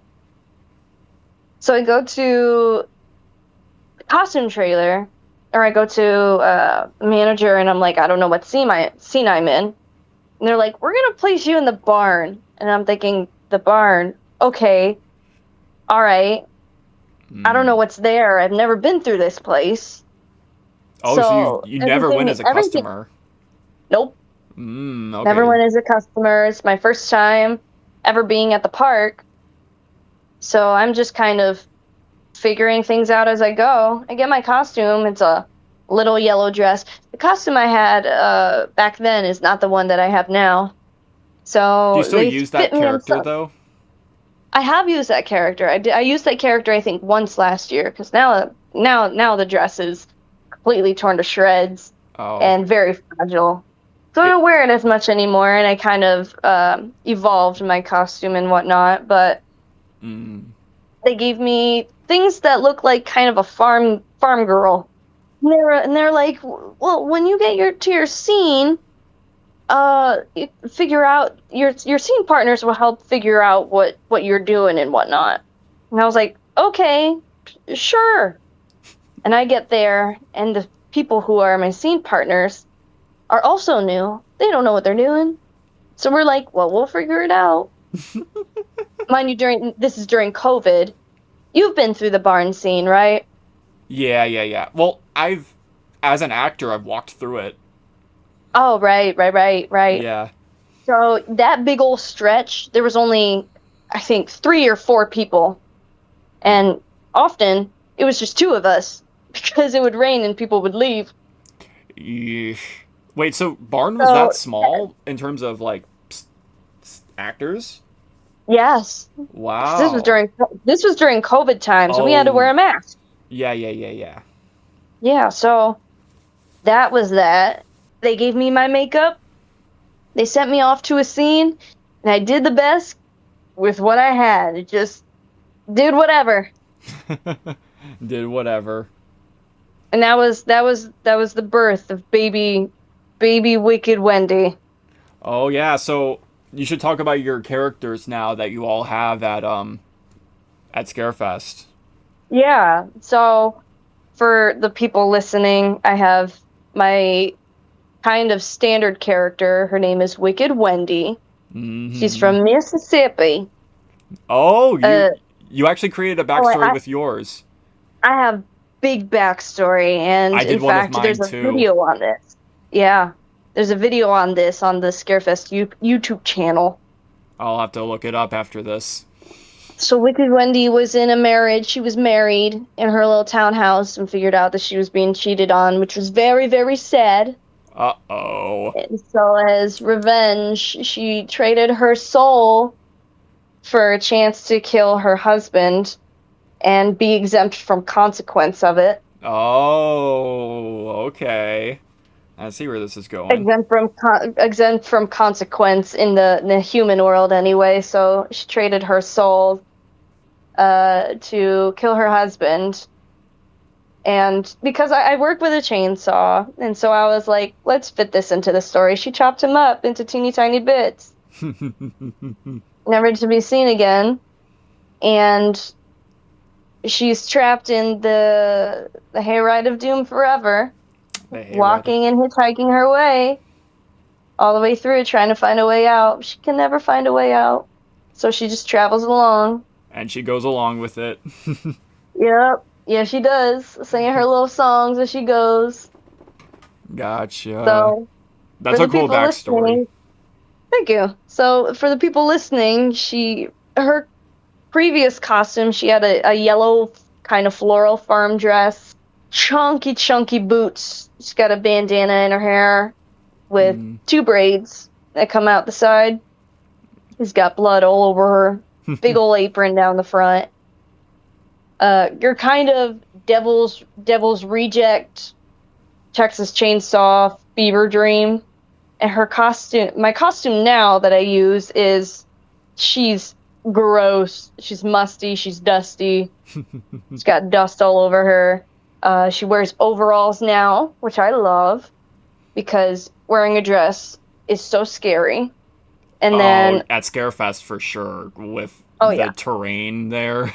the terrain, the people, Mm-hmm. the risk, you already know. And Yeah. so she's got overalls now, which I really enjoy.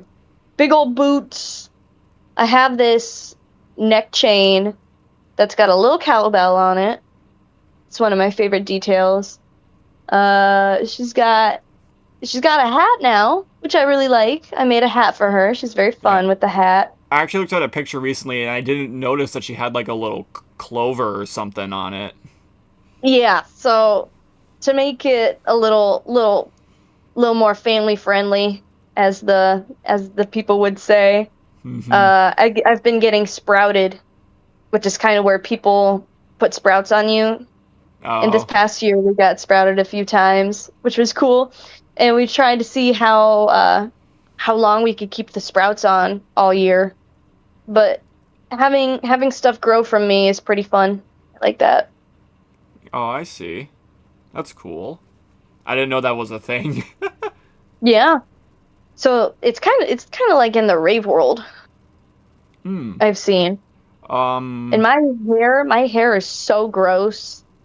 I think that it's such a small detail, but making your hair really gross makes people feel icky. What did you use to like make your hair look like that? I found there's this girl on TikTok. Her name is Rochelle, like Rachel, but Roach. Like And cockroach.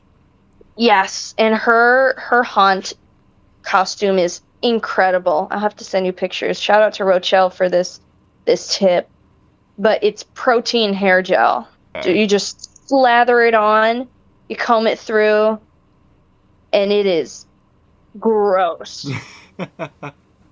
I feel gross with it on half the time. Yeah. So, how long does Wicked Wendy's makeup take? She takes about, I mean, at the start of the season, like an hour and 15. Hmm. But like when you get into the groove, it starts to become like 45 minutes and then you're out. And then I saw you kind of have this like contact in also. Yep, she's got a white eye. Or so White she's eye. I always tell the people at Scarefest, because sometimes bad things happen. You get rocks thrown at you sometimes, and I always tell the kids that some punk like them threw a rock at my eye and this is what happened. Look what they did to me. Yeah, right. Look what y'all did to me. Look what y'all did. Yep. And it's your fault. That's basically how I do it. So I didn't know that because I've seen the yellow dress version. I didn't know that they were the same character. I thought Yeah, they were I mean, different. I like I call them DLC skins. Mm-hmm. So the version that I have now is like her 2.0 DLC skin. Or kind of like the version of her now is her main one, and then like the other one is like her legacy one. Exactly. Yeah, I gotcha. All right, you ready to hear about my character? Yes. Let's Okay, hear it. I created a backstory for my character too. So my character completely had a complete name change. His name is before it got changed to what it is now. His name was Alistair Dixon. I chose the name Alistair because when I think of the name Alistair, I think of Halloween for some reason. Mr. Crowley. Not like Has Been Hotel Alistair because I don't watch Has Been Hotel. But I just the name Alistair for some reason makes me think of Halloween. You know who Aleister Crowley is, right? I think so. I know the song you sung. I know that song. Yeah. Yeah. He's a very mythical guy, practiced a lot of magic. Maybe I have heard of him because maybe that's how I thought about it. I'm sure it is. I'm sure it is. Yeah. And then the last name Dixon, kind of an inside joke between my sister and I. So we played this game called Phasmophobia. And one of the preset last names is Dixon. So, because at the start of a round, a ghost gets a name. So, one of the ghosts' name was Becky Dixon. So, why this name was so significant and became an inside joke was because we decided to record ourselves playing the game, and for some reason, the audio quality was so bad that my sister's voice, when she was speaking into the spirit box, was so loud and it overlapped and like echoed. So whenever she would speak into the spirit box, it was so loud, and you would anger the ghost by saying the ghost's name. So she would say like Becky Dixon, and it would just be so loud and obnoxious. Mm-hmm. That's just become an inside joke now. I'll roll the clip right here on the podcast for anyone who's listening. So there's the clip. What's her name again? Becky Dixon? Yeah. Becky Dixon, give us a sign. That's nice. Becky Dixon! Becky Dixon! Thing I've been looking for. Becky Dixon! I think you're the one that's gonna die. Dixon! You're the one that's gonna die, Peyton. Oh! Becky Dixon! It's walking through the. Oh, Peyton, the crucifix!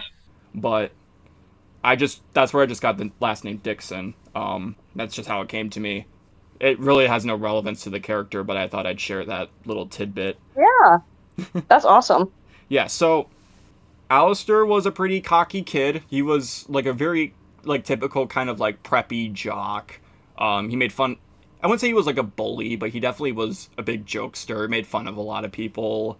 Until eventually he enlisted in the army to combat a zombie apocalypse. Well, he carried over his kind of jokester personality into the army, and one day he was out on a mission with his fellow buddies, with his team.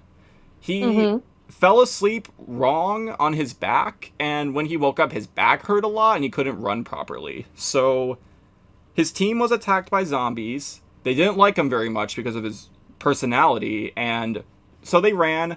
Alistair couldn't run fast because his back hurt, and he got mauled to death. Oh no!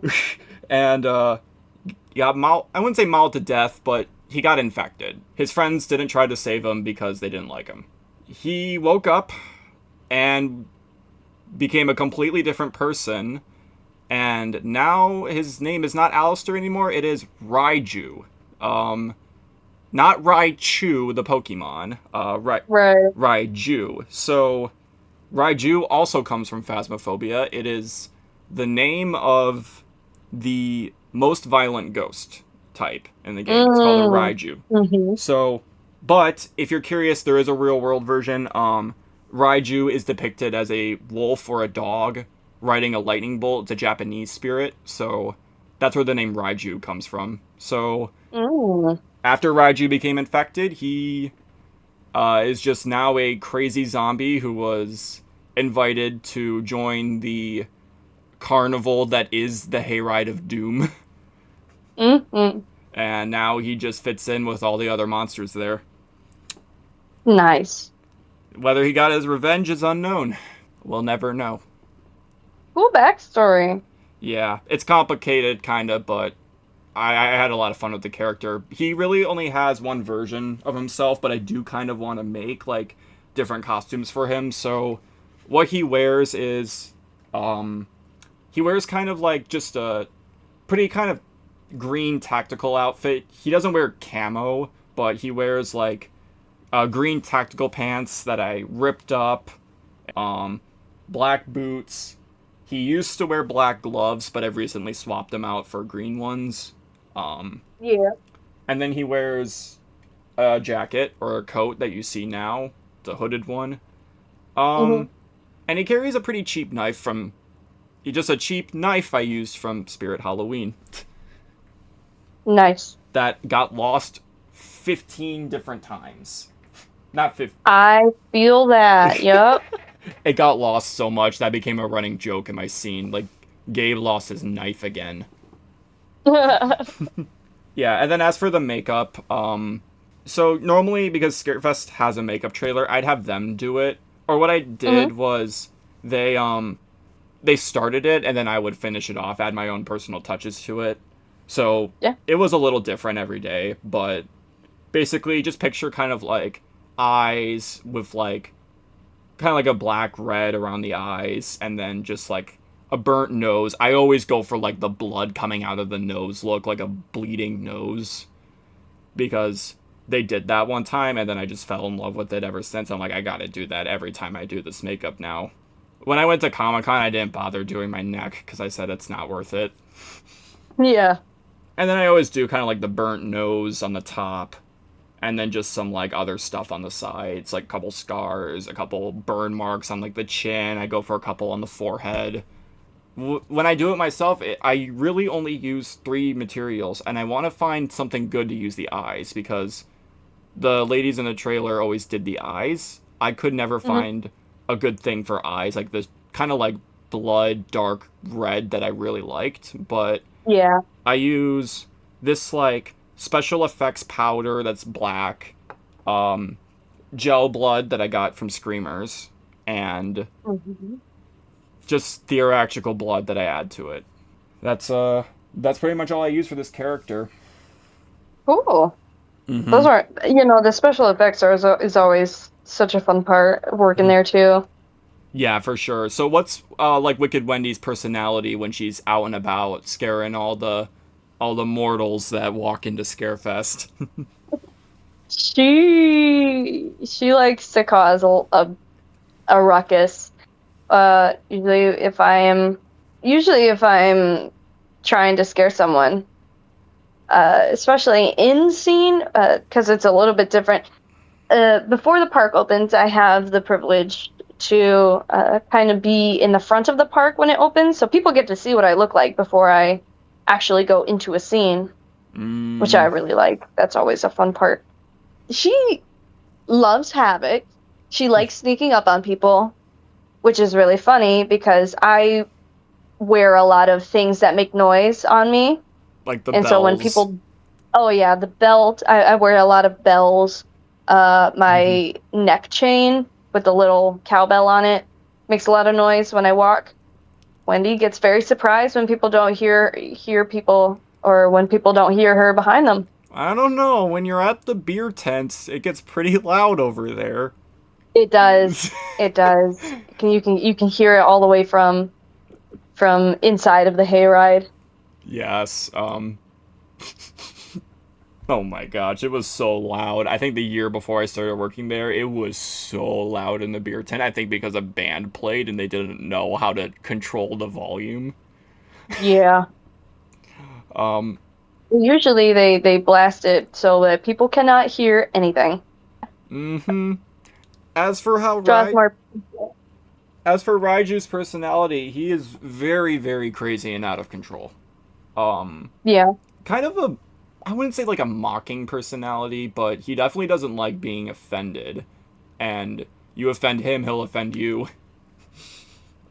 But he's also pretty stupid. Uh, How do you scare people when you're in the hayride? ooh, okay, so, What's your strategy? I'm probably the craziest in my scene and probably one of the craziest people at Hayride in general. Um, so my usual, I mean, there's some crazy people, but I think I overdid it a little bit. But I'd start. So you know where the tent is in military. Yes. I'd come out of the tent and kind of just walk like a zombie, just kind of like limping or like dragging a foot, um, like I wouldn't say flailing my arms, not quite yet, but just like kind of like slouching them, not really moving them. I still grip my knife. And then once I get like halfway between the tent and the wagon, that's when I start full blown just running. Like complete Yeah. running, flailing my arms. And then once I get like close to the wagon, this is a tactic that's both used for safety and for scaring people. I slam my arm down on the handlebar and then just kind of raise my knife like above my head. Not really above my head, but next to my head, and then just yell. Mhm. That's awesome. Yeah. As for how it's a safety method, because I'm flailing around like a crazy person, it's a way for me to stop myself from going forward too much so I don't slam my head on the wagon. Yeah. That's Um, smart. I like just slam my hand down there and then I scream. Sometimes if customers get scared, I'll yell crap at them. Or I'll one of my most common phrases was like, "Which one first?" And then they all point at their parents. Nice. That's a good one. And then their mom is like so scared. She's like, "No, no, no." And I'm The like, good part about where I'm at is that I get to use the chainsaw, which I mean, you never want to rely on the chainsaw when you "Mhm. have it. You got to know how to scare people along with it. Right.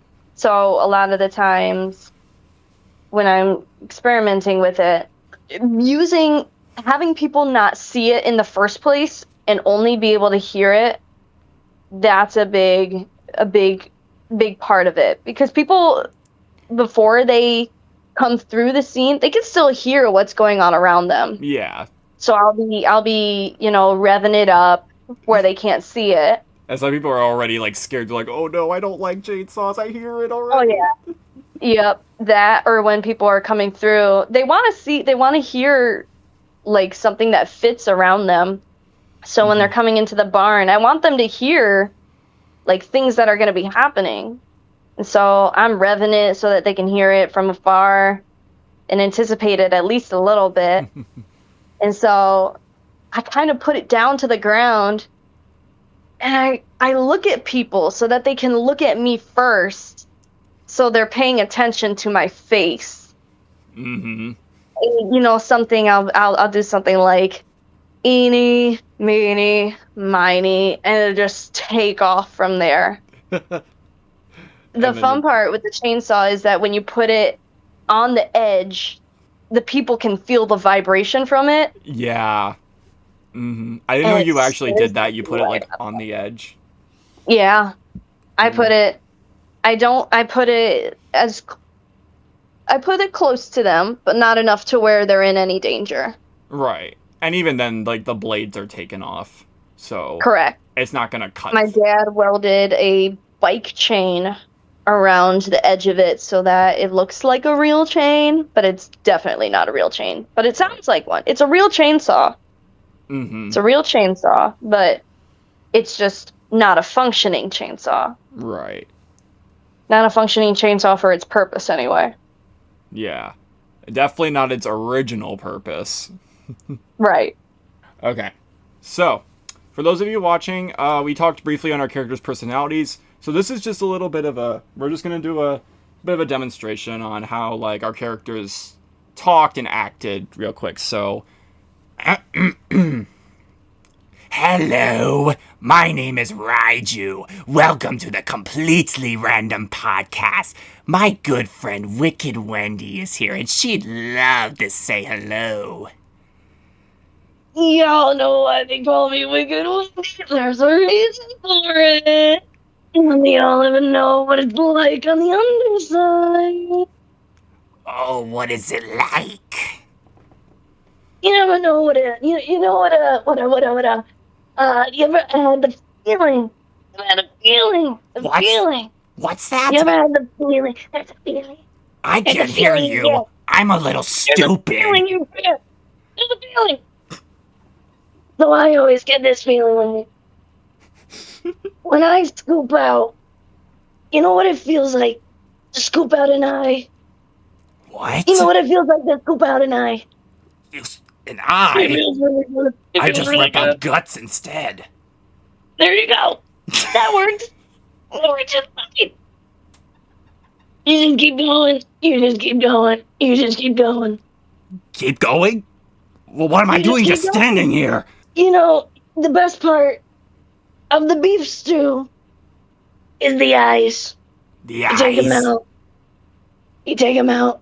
You put them in the stew. You swish them around. They're all gooey. Gooey. You take it out. You ever eat one?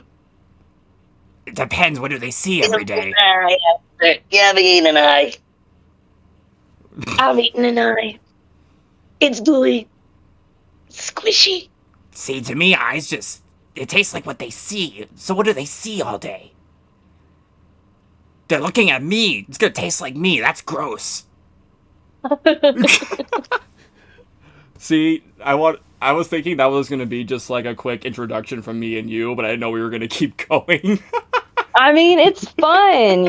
Once you start, it's hard to Yeah, stop. that's true. So I was prepared for just a quick quick 30 seconds, and then it just kept going, and I'm like trying to stay in character. Yeah, I mean, it's good. It's Yeah. it's a good warm up. It's a good technique trainer. You just got to keep and you keep going. You keep going. Find something and you keep it functional.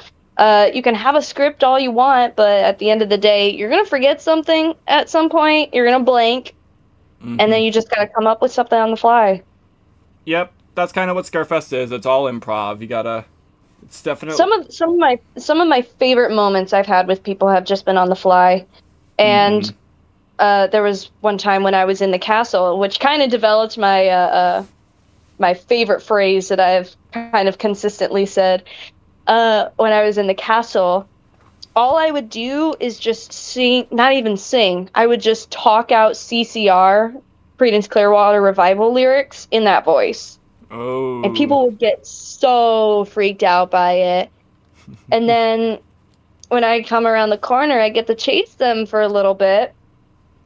And I would always say they don't call me Wicked Wendy for nothing.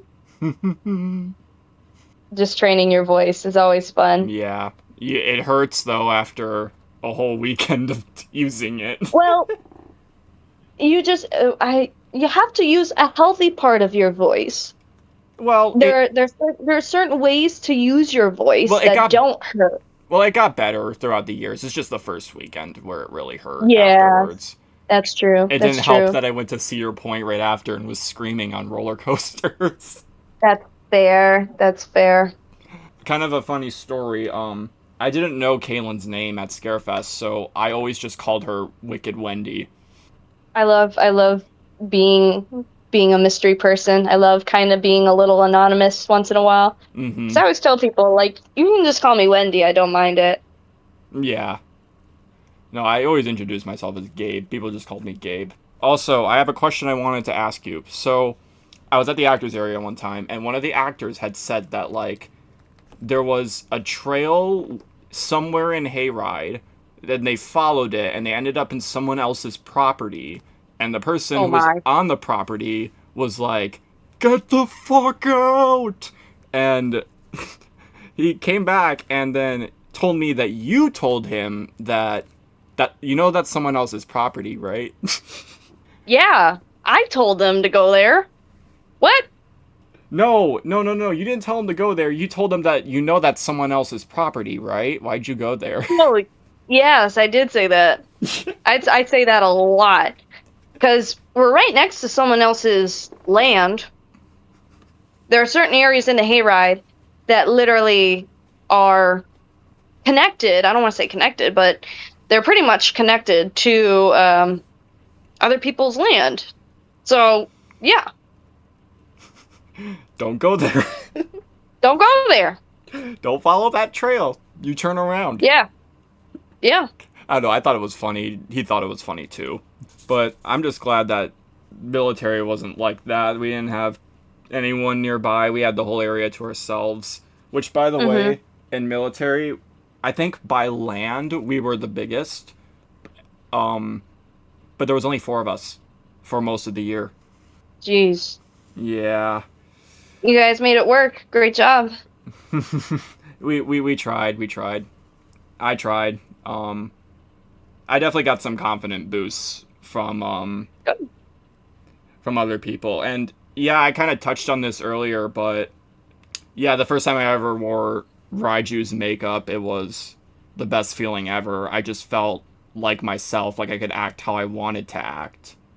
It was great. Like, I looked amazing. I've never seen myself look like that, and it was really cool. That's awesome. Yeah, it was really awesome. So, you said that when you were at Comic-Con, you had a problem with people and their phones. Was that ever an issue at Scarefest too? Oh, it's always an issue. It's like a permanent issue.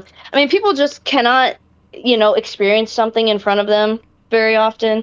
The attention span is fried, which I mean, whatever. More power to people. I mean, it used to bother me a lot during my first few years, but after a while, it just becomes kind of part of the experience.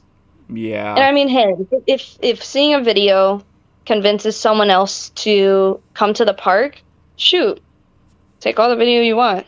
Right. And I had absolutely no problem being in a TikTok. I remember I was in the makeup trailer, and then you asked me, did you want to be in a TikTok? And I said, yeah. But there was one time I didn't want to be, and there was another actor, I'm not going to say their name, because I've been in one of their TikToks before. Actually, I'm not going to put that in because that might be too much information. But they asked me if they wanted me to be in their TikTok. And I said, I'm okay. I don't really want to be in it. But they tried to guilt trip me into being in it. And another actor also was doing it. I really didn't want to be in the video, especially since all I was doing was like standing around and I was dancing to a song I did not like at all. So I just didn't want to be in it. I wasn't feeling it that day, but I was guilt tripped into being it. And I just didn't like it. So I just want to say, like, if someone doesn't want to be in a video, they don't want to be in a video. Right. Like, for example, this podcast. Thankfully, every person I've asked was open to the invitation and they wanted to be on it. But if I asked someone and they said no, I would say, okay, like, that's all right. You don't want to be in it. You don't want to be in it. I'm not going to push you. It's your decision. And I don't mean by, like, Scarefest. I know Scarefest takes videos of their actors, but, like, other people you end up in their videos that you don't want to be in. Right. So, I think there was one that I will say that there was one that I was in that the girl never posted. And I was so mad about it because I really wanted to see it. Not gonna lie. There was one video on the Scarefest TikTok page where you were crawling around. Do you ever use that technique? Like, still? I what? Oh, yes, I was. I always forget sometimes. But yes, I use that quite a lot, especially if I'm in the middle way where all the other attractions are, typically. Gotcha. So I crawl at people because they're not expecting you to change levels. Yeah, they're not really expecting you to change levels or Oh. or sometimes like you'll walk away and then you'll like pretend to be like going for someone else, but then you go back into them. Do children always have like the best reactions? Usually like small children who are like, I don't know, like 7 or 8 years old. Sorry, say it one more time. My brain just like blipped out of Are the best rotation for a minute there. are the best reactions like small children like 8 or 9 years old and they're like scared but they want to like have fun. Yes, I love the kids who are so afraid of it, but I get to know them a little bit, and suddenly the actor lady is not so scary, and she gives me a totem. She gives me a little rabbit that says, and she says, "If you hold on to this, you'll be okay." And now I Aw, have a rabbit. that's cool. I like that. I love those kids. And I love the kids who are like die hard Halloween kids. Like you Hmm. come in and their parents are like, "Oh yeah, they're so down for this. They love all of it." And I'm like, "They're really not scared?" And they're like, "No, they're just gonna laugh through all of this." I'm like, "Yeah, that's awesome." I don't know, like my character, someone did try to give me something one time on the wagon. It was like I drew this picture and I'm like, is that me? I What don't know what it was. Someone gave me like a leaf one time, a stick, and have I gotten? I've gotten like squishies. I've gotten some trinkets like little ducks or that's little coins. I've gotten coins. that sounds way cooler than a leaf and a stick. I was walking through the Midway one time and this guy was like, "Hey, can you scare my girlfriend?" And I was like, "Sure." And so I did it like with great success and she did not expect it. Mm. And he was like, "You should be paid for this." Or like, I hope you're getting paid for this. And I just held my hand out and he threw a 5 on there. And I was like, "Dude, I can get tips? This is awesome." So some guy, I didn't ask for it. I didn't even say anything. I just held my hand out. I was expecting for him to like high five, like low five my hand. Yeah.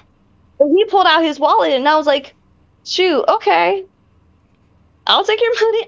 I did not convince him. I'm putting that out there. I did not ask him for money. I just Right. stuck my hand out, expecting a low 5, and he just pulled out his wallet and gave me a 5. See, I would like And I was try. like, "All right."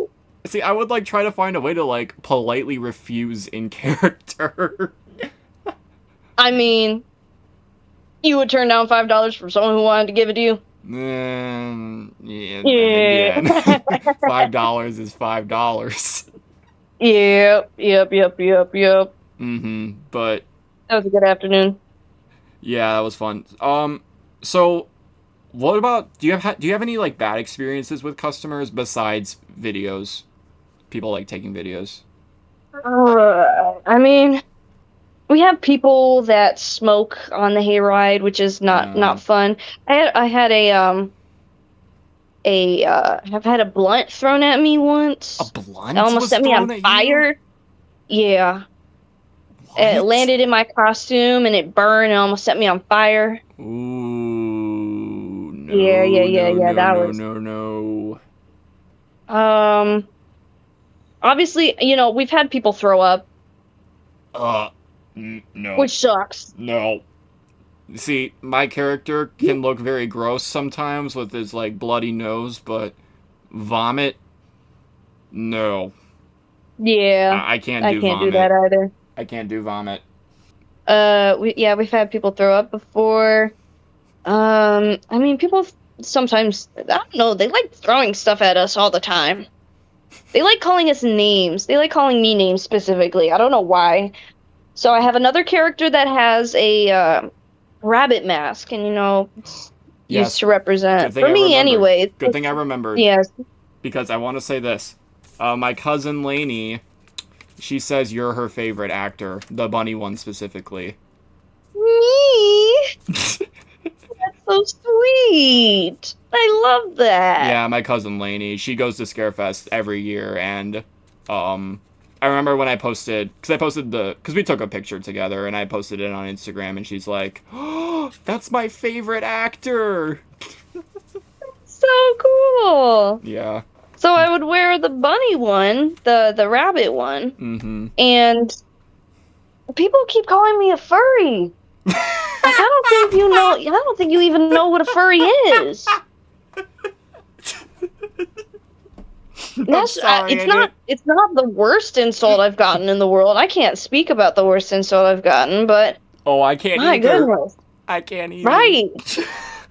But And it's not even the adults that are saying these. It's like tweens.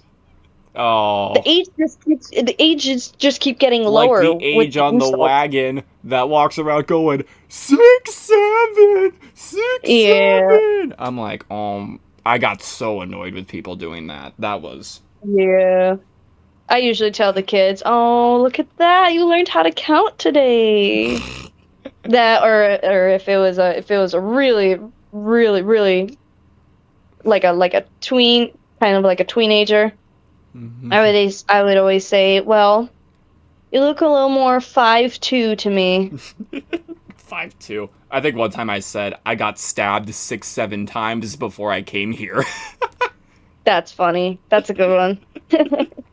I didn't mean to laugh so hard when you said that kids called you a furry, but That's okay. No, it is funny. Like in hindsight, it's hilarious. But like when in the moment, you're just so confused. Like, why? Of all insults, you could call me ugly, and people have called me ugly. You could call me dumb. You could call me stupid. Call me a furry. Why?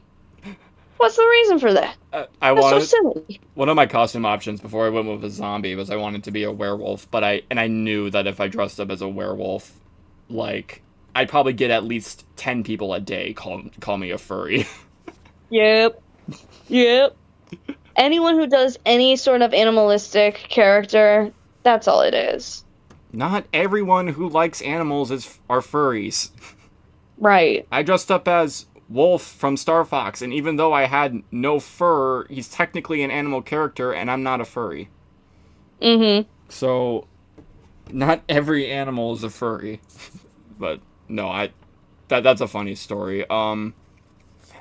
As for my bad experiences of customers, it's mainly just drunk people because Scarefest does Oh, serve alcohol.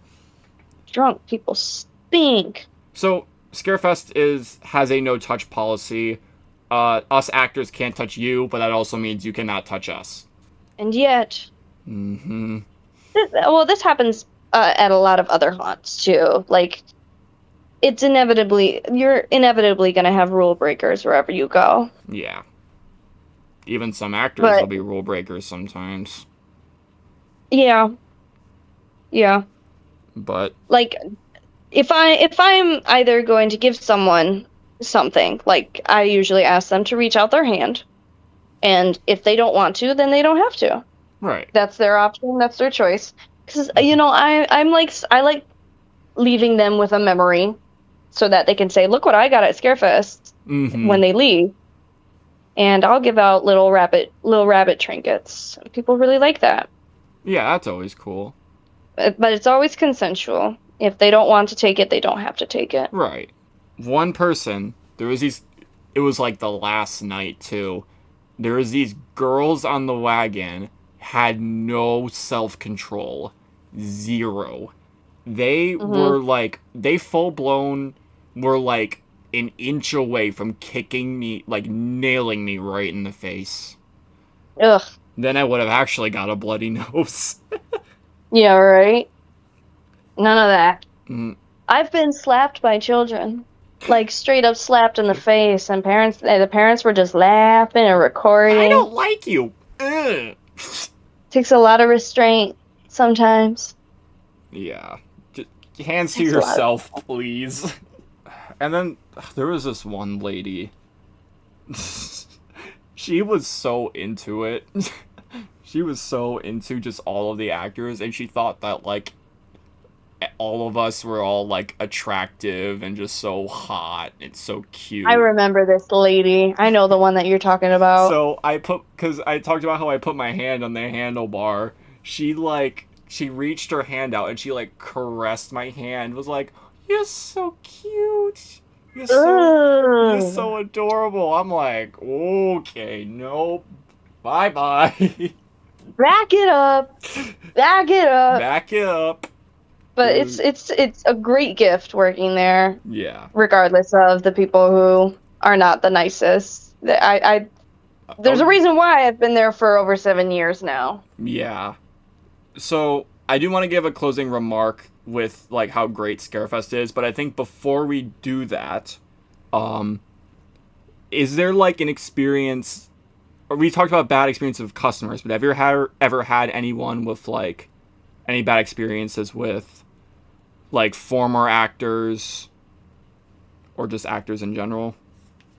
I mean, I get irritated sometimes when people don't accept their own humility, Mm-hmm. if that makes sense. Yeah. I get so confused when people are so afraid to be scary. Oh, Like okay. like some people are so embarrassed to make noise, especially when they're out in the open in the hayride. You don't have to yell, but you also don't have to you shouldn't be quiet, Like you don't have to just stand there. You can do something. right? Or when they have an idea in their head of what scare acting looks like, and then when they Mm-hmm. actually get there, it's not what they expect. Yeah. So they kind of are And like, then this they is just kind of, stupid. yeah, and they freeze and they shut down and they don't push themselves. For anyone who's interested in scare acting or haunt acting, don't be afraid to be silly. Don't be afraid to be weird. We're all here, we're all dressing up, we're covering ourselves in dirt, and we're wearing silly clothes out in the middle of nowhere, yelling at people because we think it's fun, and they do too. Oh yeah. When you break it down to like its essence, it's just so silly. Why you can take it seriously, but why take it so seriously? You Right. know? Why take It's yourself so seriously at that point? it's just you're just there to have fun. You're there to have a good time, be yourself. I really haven't had too many bad experiences with the actors. They're all for the most part pretty fun, pretty good. They're pretty helpful, very nice. I will say that one thing that did annoy me a little bit was some people with the makeup trailer, not the makeup artists themselves, but the people who would get their makeup done. So there's like four different people in there, and they all have their different styles of makeup. Honestly, all of them are great. All of them are 10 out of 10, but I will say that your friend Ren uh was her style was just the most similar to mine, so she definitely Yeah, was my favorite style. that's my buddy. Yeah, I think Shout out she to only did Lynn. mine like twice, but yeah. Yeah. But it was my favorite style. But so some people really liked one specific person, and sometimes they would just get really upset when their chair was taken and that they didn't get the person that they liked, and they were just like really angry about it. And that was Yeah. really the only problem I had I mean, with. first come, first serve. Yeah, and I mean it's okay to like to prefer one person's style over the other, but Hmm. like when someone else is in their chair, you shouldn't be like don't like get mad at them or upset at them that like your chair was taken. You can just wait a little bit longer for them to be open instead of Right. like wanting to push them away or telling them to move. Right. Absolutely. It's happened to me a couple times, and I've always done it just because I didn't want to start an argument. But That's crazy. I'm sorry you had the experience. That's not cool. yeah, it's happened. And then I guess another thing too is we had like us Hayride actors had a group chat, and some people didn't use that chat how it was supposed to be used. It was for work, but some people would Hmm. try to start just controversy and arguments on there. Yeah.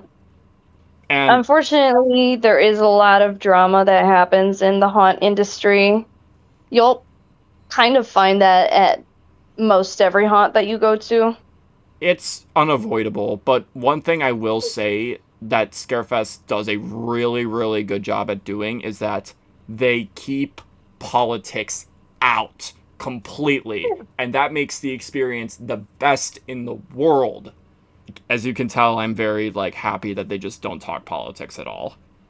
Yeah. It's made the environment so much less toxic than it could have been. Speak who you want. All are accepted there. Yes. Whatever race you are, gender, political party, you're accepted at Scarefest no matter what. Yeah, that was really it for the bad experiences. Most of my experiences were great. So, I guess I want to talk about this year, what you did on the final day, the stunt you pulled on the last day this year or last year. Oh yeah. I love costume swapping with people. Okay, so That's one of my favorite things I do. So, before we get into this, I'll tell you my perspective of what happened. So, Mm-hmm. to put into perspective, Kaelyn and I didn't talk a whole lot while we were at Scarefest, but I did see her walk in. Um, and usually when she walked in, she'd be in one of her costumes. Like, most of the time it was Wendy, Wicked Wendy. But she was always in costume. Like, she always came, she had her costume on, she had all of her makeup on, and she was always ready to go. But on the very last day, she didn't have her costume on and didn't have any makeup on, so I was just thought like, oh, she must just be waiting to do it here. Oh, I was in for a surprise. So, what happened? So, one of our acting coaches who consistently helps with Scarefest every year is, his name is John Baum. Mm-hmm. In John Baum we trust. John Baum wears this costume. It is a wolf costume. He has a wolf mask, and he is pretty much covered in black head to toe, aside from some leaves on his shoulders. It's a very suit-like attire. Mm-hmm. Yeah, he's definitely... And he also does like a very elegant...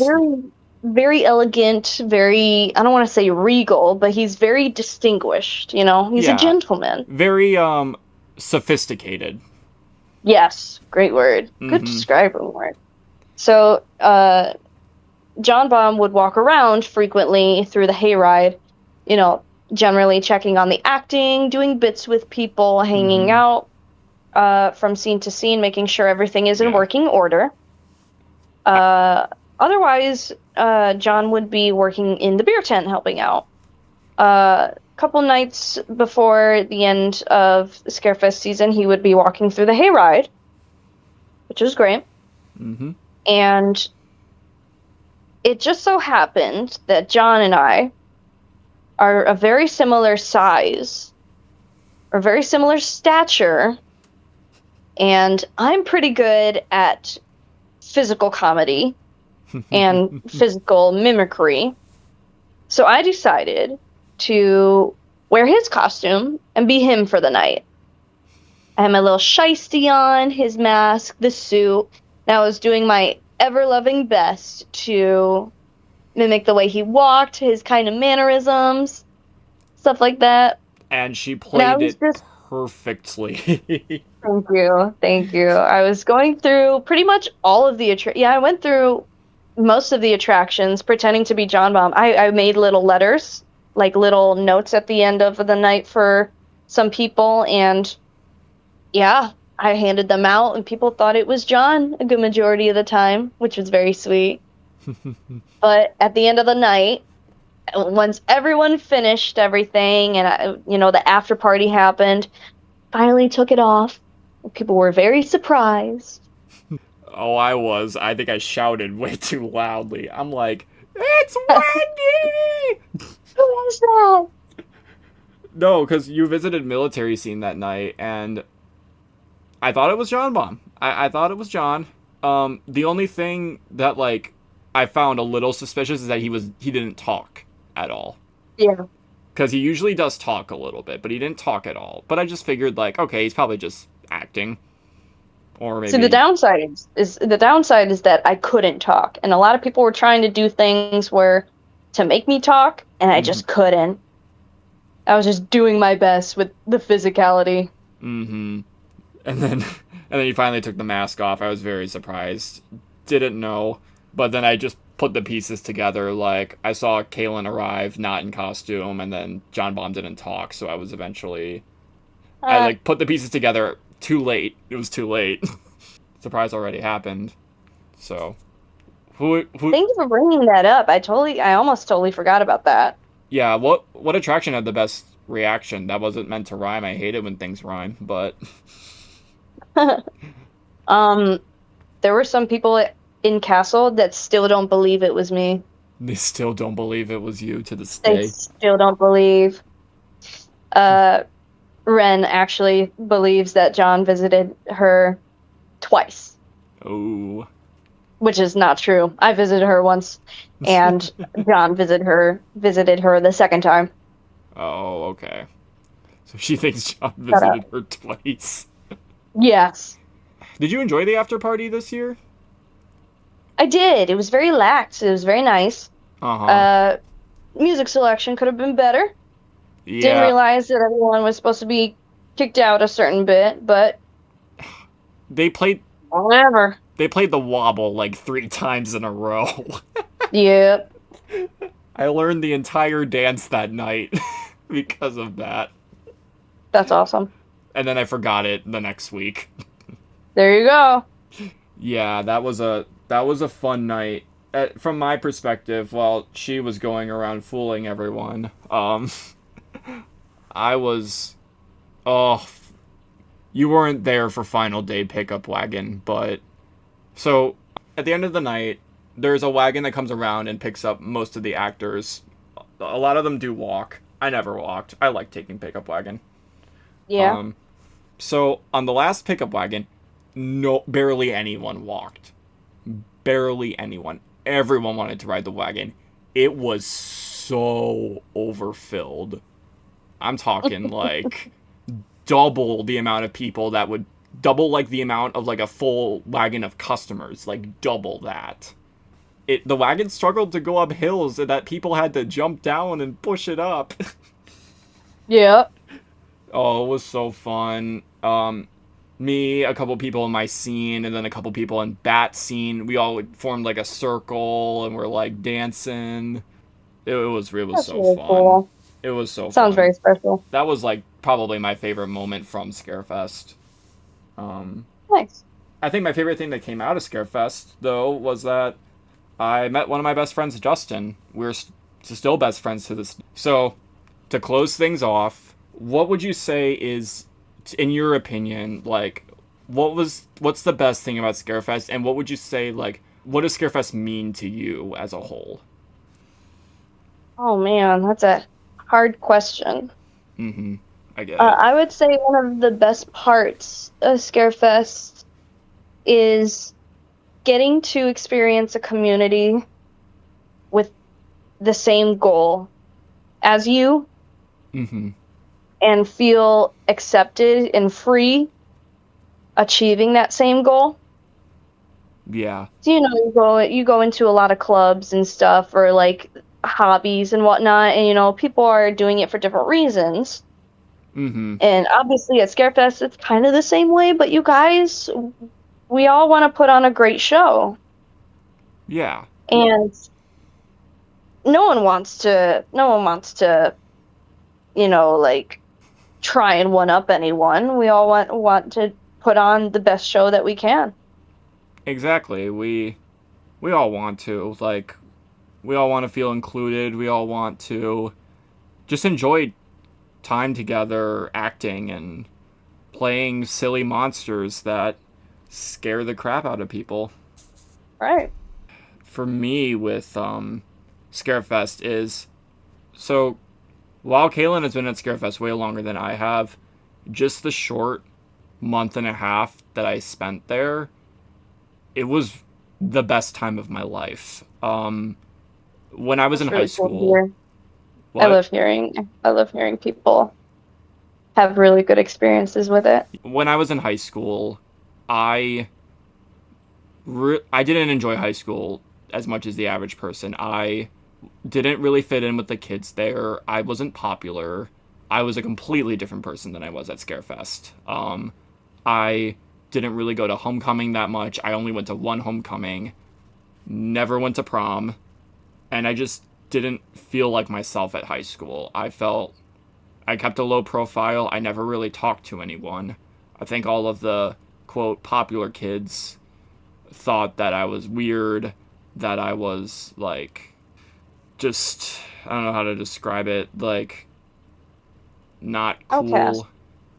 I said outcast. Yeah, like an outcast. Feeling very outcast. Yeah, because there wasn't really a clique that I got involved with. I went to a lot of school events, not really talking to anyone.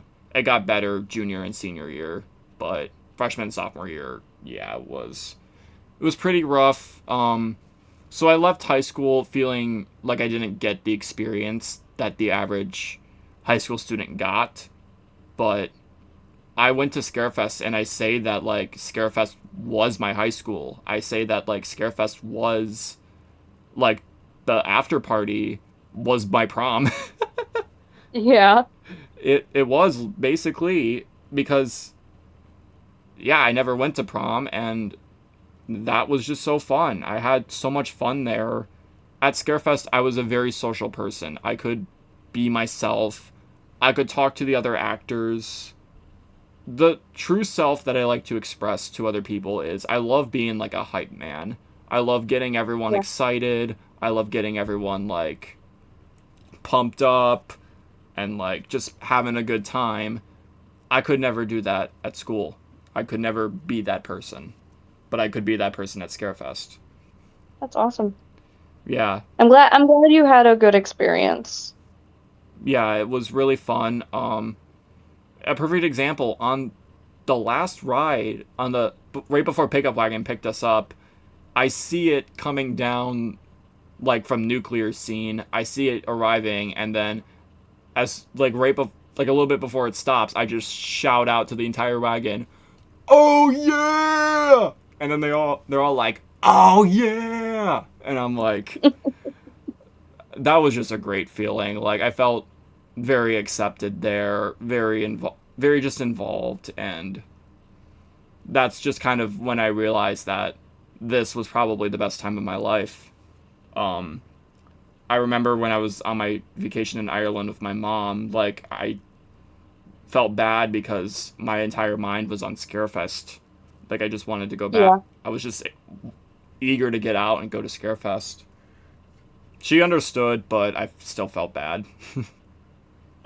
And I still did enjoy my time in Ireland. But that's how I feel about Scarefest. It's a great place, and I'm upset that I have to take a hiatus for a couple years. I cried leaving. Aw. That's how much Scarefest meant to me. I made one of my best friends coming out of it. And yeah, I don't really talk to a lot of the actors anymore, just because. I mean, I talk to a couple of them, but a lot of them, they really. I'm not gonna say anything about that, but basically, I don't really talk to a lot of the actors anymore. But I did make a best friend out of that who I talk to almost daily now. So That's very good. Lots of my friends that I have now are from Scarefest. A good majority of my friends are from Scarefest. Have you ever convinced like one of your friends outside to go to Scarefest? Outside of Scarefest? Yes, actually. I was in a musical called Ride the Cyclone over here in Warren, or in St. Clair Shores. And I told them about it. I was like, you guys should come to Scarefest. It's really fun. And they came, and the next year they signed up. That's great. And they were in that. One of the guys is in Barn with me, and the other girl's in Bat. That's awesome. Yeah. I would convince some of my friends, but they're not really Scarefest people. I mean, they go and they Yeah. have fun, but I don't know if they'd enjoy themselves as actors. Right. But I made a good majority. And that's okay. I made a good majority of friends coming to Scarefest. Like I made friends day one. That's just how amazing Scarefest was for me. And I'd feel very upset if people didn't have the same experience. Yeah. After I take my hiatus, I really do hope to go back, and I hope that like I could be there for many years until eventually I feel like I just get too old. Like I want to eventually be like a guide for other actors after being there for years. But as for right It's always now, gonna be there when you come. It's always gonna be there for you. It'll be yeah, there when you come back. yeah, I'm not worried about anything happening to Scarefest. And even then, like, I'm hoping to like just come back midway through my hiatus, just be there for a day, like ask, I don't know, probably since John Bomb's like involved in the park, probably ask him like, hey, am I allowed to come back for a day or like 2 days? Go back to the scene and then just volunteer to be there for a couple days. Just have some more Yeah. fun. Get to tell everyone about what I've been doing and all that. That would be really cool. It will. Well, I think that is where we are going to end it here. So, thank you everyone for watching episode 4. Kaelyn, thank you so much for taking the time to come and do this podcast with me. Thank you for having me. It was really fun. I appreciate you having me on. Yeah, it was really fun just talking about cosplay, Comic-Con, and then scare acting in general. It was really amazing. So yeah, that is the end of this episode. Next episode, I am with my friends Izzy and Lexi, where we are going to be talking about high school, and there's a lot to unpack there. So thank you guys for watching. I will see you later. Goodbye.